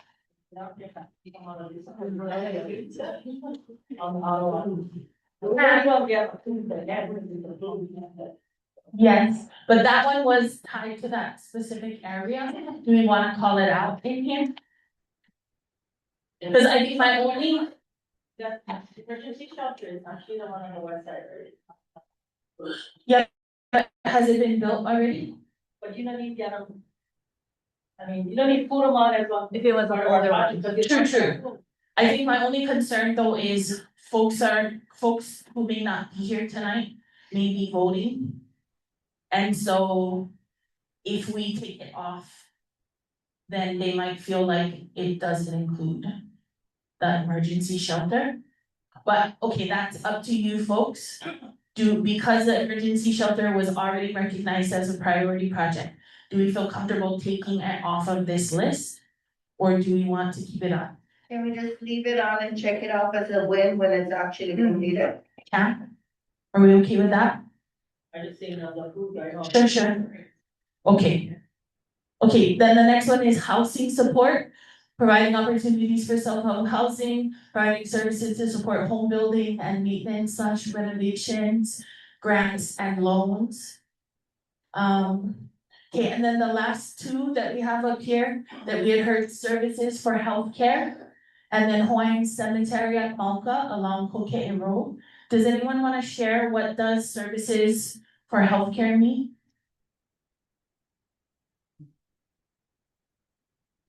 Do you want me to I can take it off? Going once. Going twice. Yeah. Okay, take them off. And then the last one on here, Hawaiian Cemetery at Mauka, along Kuke'e Road. Can anyone share mana'o about that? That came in through the chat, Zoom meeting. Oh, that came in from Zoom, Malachi, can you ask them to share? See if she's still there. Sean. Can you? Sean Andrade, would you, let's see, put a mic up there. Hello, you got it. Hello. Can you hear me? Yes, you Yes. can. Yeah, I just wanted to throw it up there. You know, we have challenges in Kekaha, right, with our Hawaiian cemetery. So just thinking of other ways how we can help that our community with that too. Yeah. Can you describe a little bit about what that vision is for this Hawaiian Cemetery on Kuke'e Road? So kind of the vision would be soon as you get up on top, you know, maybe towards the left side of Kuke'e Road, on the bottom section, it kind of like overlooks a bluff. I'm like kind of like picturing that area, being that it would be out of the way of anything being built in front of it. So the cemetery would overlook the valley and towards the ocean and Niihau, and that's kind of some of our previous and past board members for Kekaha Hawaiian Homestead Association was talking about that potential for us to look at doing that. So I just wanted to put that on, and just so it can be part of the discussion and an idea of where the community may want to go move forward with that. Yeah. Hey, mahalo for that, I appreciate it. If there's any specific pieces that you want us to include too, feel free to drop that into the chat box. Malachi can add it on there. I also want to throw it out there to folks that are on Zoom that have been listening and watching. So, do you guys wanna share any mana'o?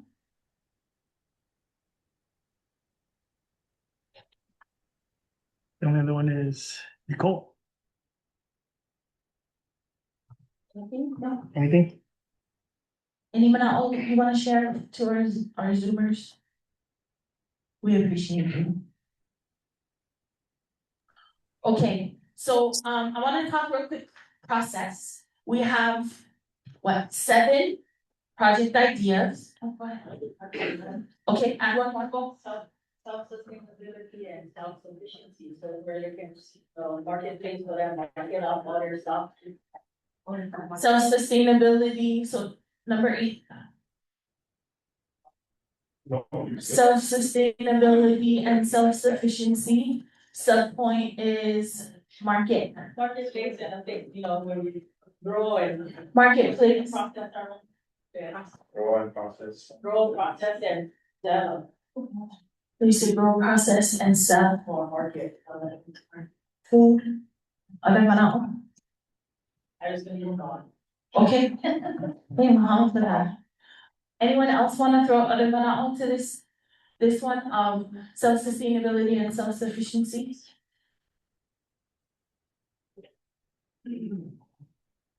Okay, so process-wise, we get 8 priority projects for you folks to vote on. What we're gonna do is folks can vote 4 different ways. We're gonna provide a online Google form link, so you can vote online.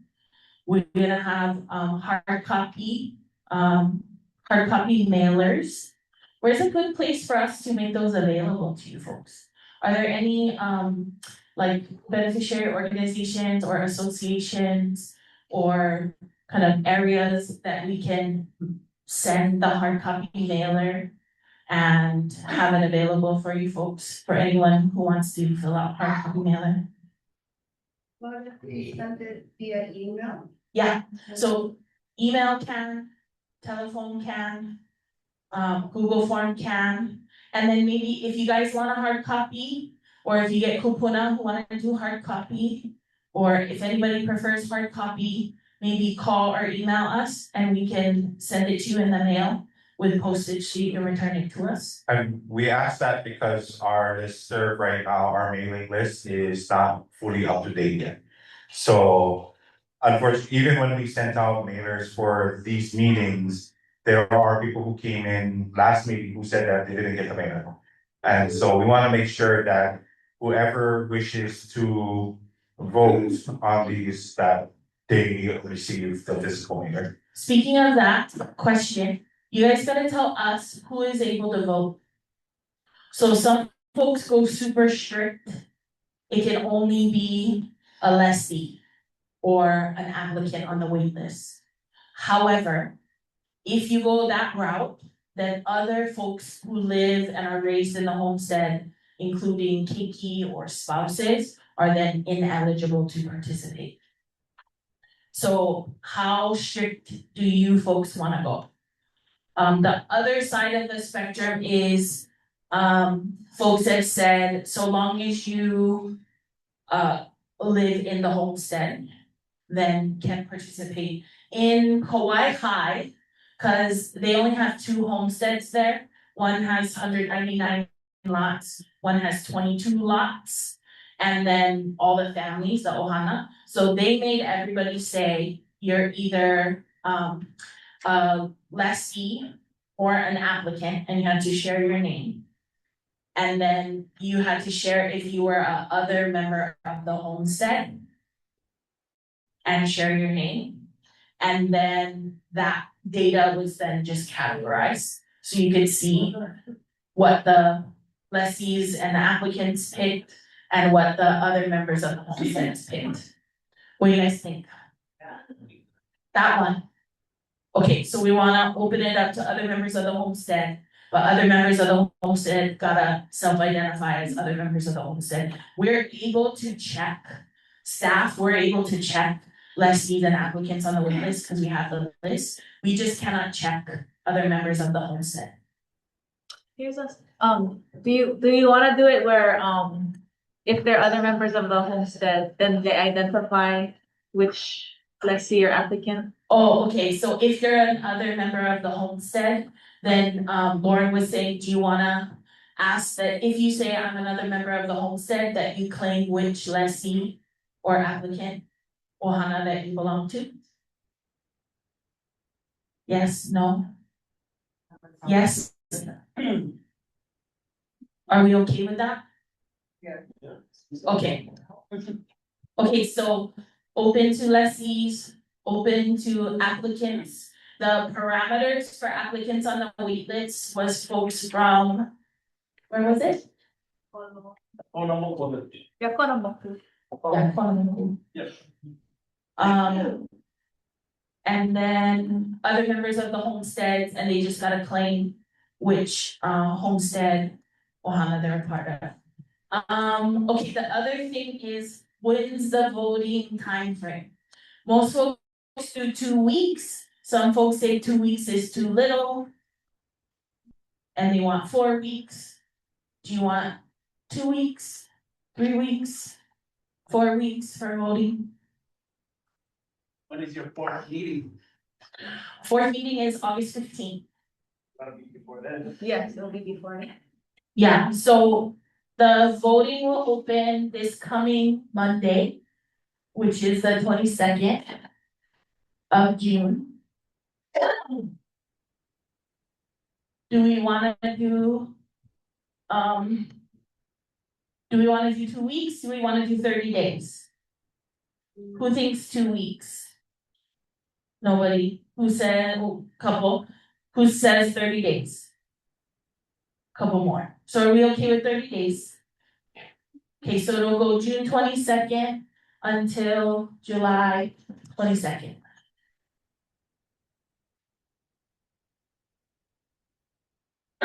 Okay, and then what happens is we send out the list of 8, and we'll try to put in some bullet point descriptions in there. And then everybody who participates, you just pick the top 5. Now, this is another complicated one. Sometimes folks say, okay, gotta just be straightforward. You pick 1, 2, 3, 4, 5.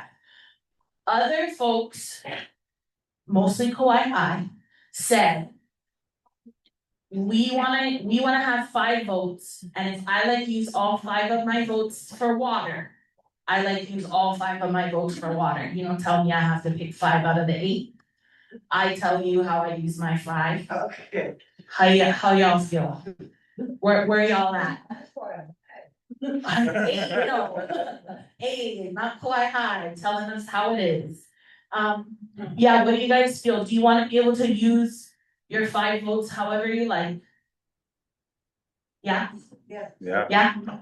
Okay, What do you mean, like they're ordering it, or are they just? no, They get So- 5 votes, they can choose Okay. to put all Yeah. 5 votes in so one. you or might split vote it out. 3 votes for water, 1 vote for this one vote for that one. Or 5 votes for one, Okay. or 1 for each, and then you see how all the votes stack up. Every participant gets 5 votes. You guys use your 5 votes how you like. Okay, so what that's gonna look like in the Google form, just for clarity of expectation. It'll have vote number 1, vote number 2, vote number 3, vote number 4, vote number 5. And then it'll be a drop down of all 8, and then you'll pick. So if you like vote for one project 5 times, then you pick that project for your vote number 1, 2, 3, 4, 5. Yeah. Or you can pick it one, however you guys like. Yeah. Okay, so we have our parameters, we have who can participate. We have online form, paper form, email, and telephone. So you're gonna mail also? Probably be great. Yeah, so if folks want a paper form, they just gotta call or email us and request it, and we'll do that. So paper form by request. What else? Everybody's forgetting that, okay? Who are they supposed to call if they wanna? Not me. Those busters. Oh, Auntie. If you don't have Lauren's contact already. No. This sounds like a Bowers and Kubota. No, what's your number? If you want to available when we send it out, we'll decide. No, like. Okay, what else am I forgetting? We get Jenna started. Okay, so the next steps are, we have priority project voting. And then once the timeframe closes, which is July 22nd, we'll send out the results. Okay, so Maku said, we don't trust you with the results. We want you to download the whole spreadsheet and show us proof of everybody's voting. Do not redact anything. Y'all laughing, but I survived. And so, other folks said, nah, just give us a table of the votes and the general breakdown. Lessee, applicant, other member of the homestead. Where are you guys at in that? How much information is too much information? Cause here's the reason why I ask. Some folks, like, I gotta live with everybody around me, and maybe I don't want them to know what I voted for. But then other folks say, for transparency, so that we don't know that it's fair, we wanna know. So what's the bigger concern? Do we wanna respect folks' votes, that we don't have to know what specifically they voted for? Or are we concerned and want full transparency? Okay, I'm gonna go with the more relaxed one then. Okay, thank you for that. Okay, so what's happening next is priority project voting period, June 22nd to July 22nd. And then we will send out reminders. If you guys never leave an email address yet, please do so. Thomas, go ahead. So, in the theater as a point for paper point. Oh, okay. If you send me the card, so we get voted, then I'll have a ballot box to meet, so that's. Okay, cool. Mahalo for that. So if folks wanna have a paper point ballot box, can use the theater as a location, and then Lauren can drive her happy butt out here and pick those up. Congratulations. Add that to your task list. Add that to your weekly work plan. Thank you, Lauren. Can we go back to the kind mouth item? Okay, and then Malachi guys are gonna prepare the draft plan. We're gonna come to you folks and do beneficiary meeting number 4, draft plan open house, Saturday, August 15th. So when we were thinking about how to do it, we were thinking maybe this format for it might not lend itself to that. It's like busy time, people have plenty of things to do. So we're thinking about finding a venue convenient for folks. Kekaha Elementary School. Kekaha Elementary School, did we confirm that? Yeah. Oh, hey, they did something. So Kekaha Elementary School, we've confirmed that location. We're gonna be here from be there from 10 a.m. to 2 p.m. We'll have copies of the draft, we'll have maps, we'll have all the information for the priority projects, we'll have poo-poos and refreshments, and you guys can just drop in. Drop in anytime between 10 and 2. Does that sound okay for everybody? Alright. Okay, mahalo nui. And then we're gonna go to commission right after that. So the beneficiary meeting is gonna be August 15th. It'll be a Saturday. That Monday, we're gonna take the draft plan to commission. I shared before, but I'll share again. Commission typically doesn't ask too much at the draft plan because they typically respect that it's your plan and not theirs. I'm just gonna brief them on what the priority projects are, vision, values, and give them a taste of what we're gonna be asking them to approve. We come to you first, then we go to commission. Typically, what commission will always ask me is, what did our beneficiaries say? So based on the feedback you folks give me on Saturday, I'll take that to commission. We're also gonna have a comment period. The comment period on the draft plan, I'm gonna assume 30 days. Okay, so why don't we do even so since we're coming out on August 15th, why don't we have the comment period on the draft plan go to September 15th? So from when we come out Saturday, August 15th, you guys can share comments on the draft plan up until September 15th. And then in August, the commission is gonna be on Kauaʻi. And then probably once the comment period closes, we'll turn around and make the final draft. And then, maybe October then? October, we're gonna be in Hilo. Is it okay if I present, Lauren Hilo present the final plan, while at the commission meeting when we're in Hilo? So we only come to Kauaʻi once a year, so we would either try to get the draft or the final while we're here. Anyone who wants to participate is always open over Zoom. So we'll notify you folks, we'll give you plenty of opportunity to put in testimony. Do you have to put in testimony and comments? No, but when we have controversial things or detailed things or costly things, sometimes the commissioners are a little uiva. They're a little eek. I don't know if I wanna support this one, because we're gonna be locked in. So if you as beneficiaries share mana'o and say, we freaking worked hard on this, we gave how many hours to the production of this, we're asking the commission to vote to adopt this. And then once they adopt it, then I'm able to, and the other department administrators, we're able to start allocating resources towards implementation of the priority projects. Resources meaning staff time and funding. No promises about funding, because I have no promises when it comes to funding, but we'll do our best. And Lauren is here, and she lives here. Yeah, Lauren. So you can Lauren. No big deal. Okay, questions? Concerns? Sound okay? So next we're gonna vote on priority projects. Staff gonna write priority project profiles. Malachi and you guys gonna prepare the draft.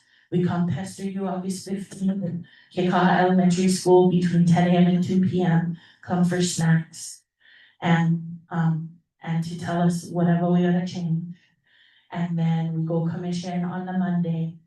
And then we have a 30-day comment period open until September 15th. And then October something, then October 19th. We will take the final draft and ask the commission to adopt it. Sound okay? And we really appreciate it, folks. And thank you so much for your time. How far over did I go? Right on Only time. 30 minutes? Wow. What's up with all of that? I was like an hour and a half late through the, my bad. Okay. I think we're out. Does anybody want to close with Pule or Oli for us? Anybody? No? Take food, Papa help. if you're not going. You wanna close? Okay. Yes. Yeah.